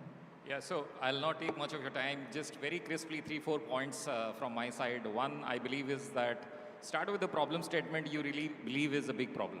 If you don't believe it, don't fake it. I think there are many times people just, in the interest of being a unicorn, or I would say the glory factor attached to being a startup, I think keep dragging things. Just don't do it. You can fool some of the people all the time. You can fool all the people some of the time, but you can't fool all the people all the time, right? So I think that's the first point. So if you really believe it authentically, genuinely, then just pursue that dream and keep slogging. That's first point. Second, I believe as a startup, sometimes ego creeps in terms of what you have started off with. It is very important to realize when to pivot. If it is not working, it's better that you pivot around. And timing of the pivot is also equally important. So that's something I believe that you as a startup, I will give an advice to. Third point, as I was mentioning, exposure and a bit of, let's say, hunger, not just for money, but for knowledge, for solving some problem which is fundamental. That is something which will keep you driving. So just go after that. I just leave it with your thought. Entrepreneurship is sometimes it is extremely glorified, but it is not. 90% of the startups, they fail. 95% of the startups fail within the 3 to 5 years time frame. So my only submission is that if you don't commit to it, don't do it. That's not an encouragement statement, but I think that is an honest advice. Thank you. Thank you, Partha. In fact, it's all about commitment, passion, and belief in your own. The same, Rahul, Partha, both are sounding the same thing. Very thankful to you for your views. Now, Amrinder. Yeah, so I strongly believe if you're in your 20s and you're just starting out of college, please go work with some startups and sort of learn to see firsthand what they're doing. It's kind of a paid internship, People pay and tell you how hard they're working, how difficult those problems are. So early 20s, go work for a startup till you feel you are ready, and then start. And for everyone else, I think we should all buy products and services from startups. Let's not just support them with our words, but let's just support them with a wallet. Because, I think startups more than funding require paying customers and believers, because that's the fastest way to know whether you're adding value. And then, for a lot of them, funding is just a way to convince customers to come and buy these products and services. I think as audience and as people who really want to create this ecosystem, we'll all do fabulously well if we sort of keep buying products and services from startups. We anyway buy a lot of junk that we don't use. I think some of that money diverted to startups out of sheer goodwill and belief is going to do those young kids a ton of good. So 20s, go work. Maybe 30s, go start. And everyone else, please pay and please buy products and services from startups. Thank you. Thank you, Amrinder, for your views. In fact, if you look at the government of Odisha's policy, we had a policy and we are revising it.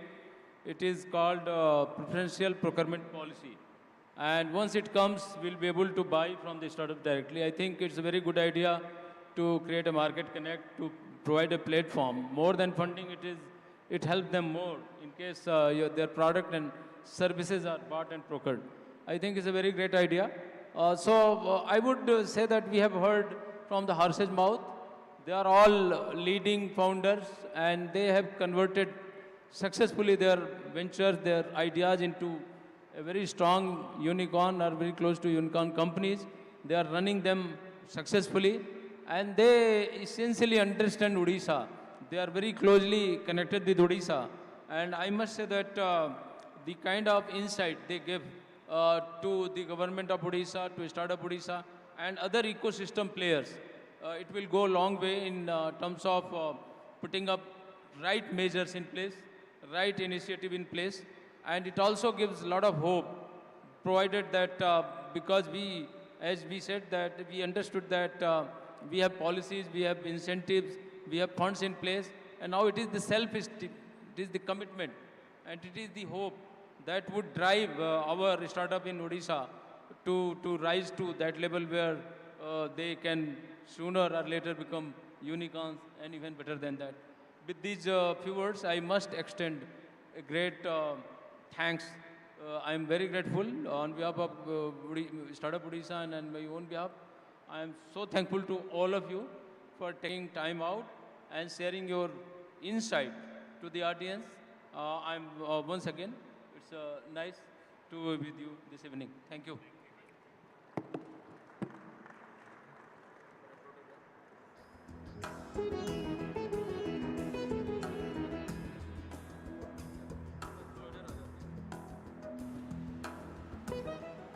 Thank you for that wonderful session. Of course, we would also like to felicitate all our panelists here. So I'll request Dr. Sanjukta Badhai to please join us on stage, Evangelist Startup Odisha, and do the honors.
A little token of appreciation from our side.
Well, before we formally end this, can we also have a group picture with our TIE members and other members who can be a part of?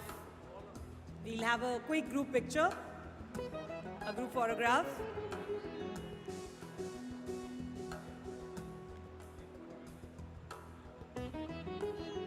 startup team and the TiE Bhubaneswar team.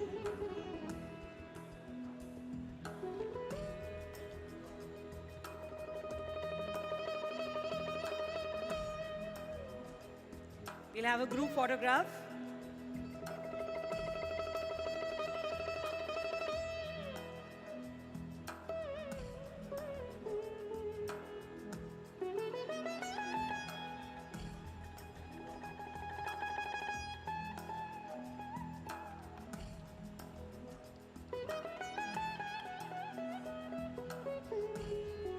All the members, I request them, please join on stage for a group photograph.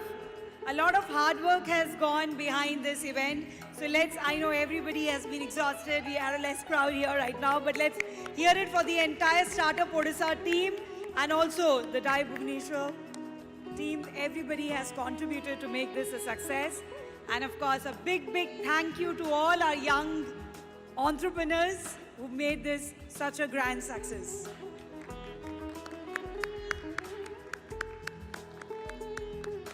Thank you, everyone. A big thank you to all our audience who've been there with us very patiently. Thank you to all our entrepreneurs. Thank you, everybody, our eminent guest speakers. And just for your information, tomorrow, 10:30 a.m.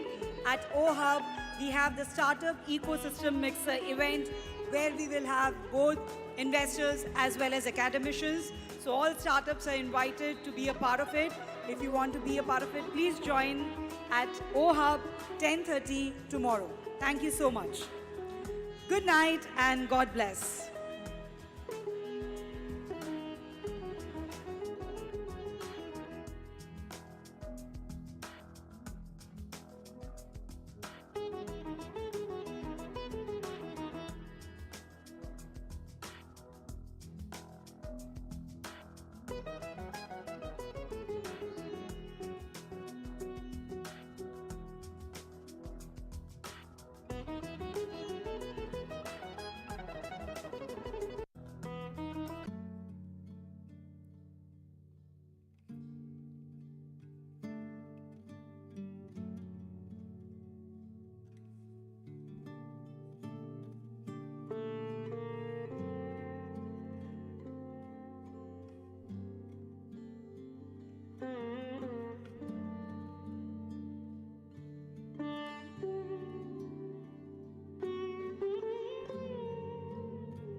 Ladies and gentlemen, we'll begin with the cultural evening very shortly. May we request you to please be seated in front of the dais. We have 3 wonderful, diverse programs from diverse regions of Odisha that showcase its cultures. We request you to please bear with us and be seated. We begin the cultural program very shortly. Thank you.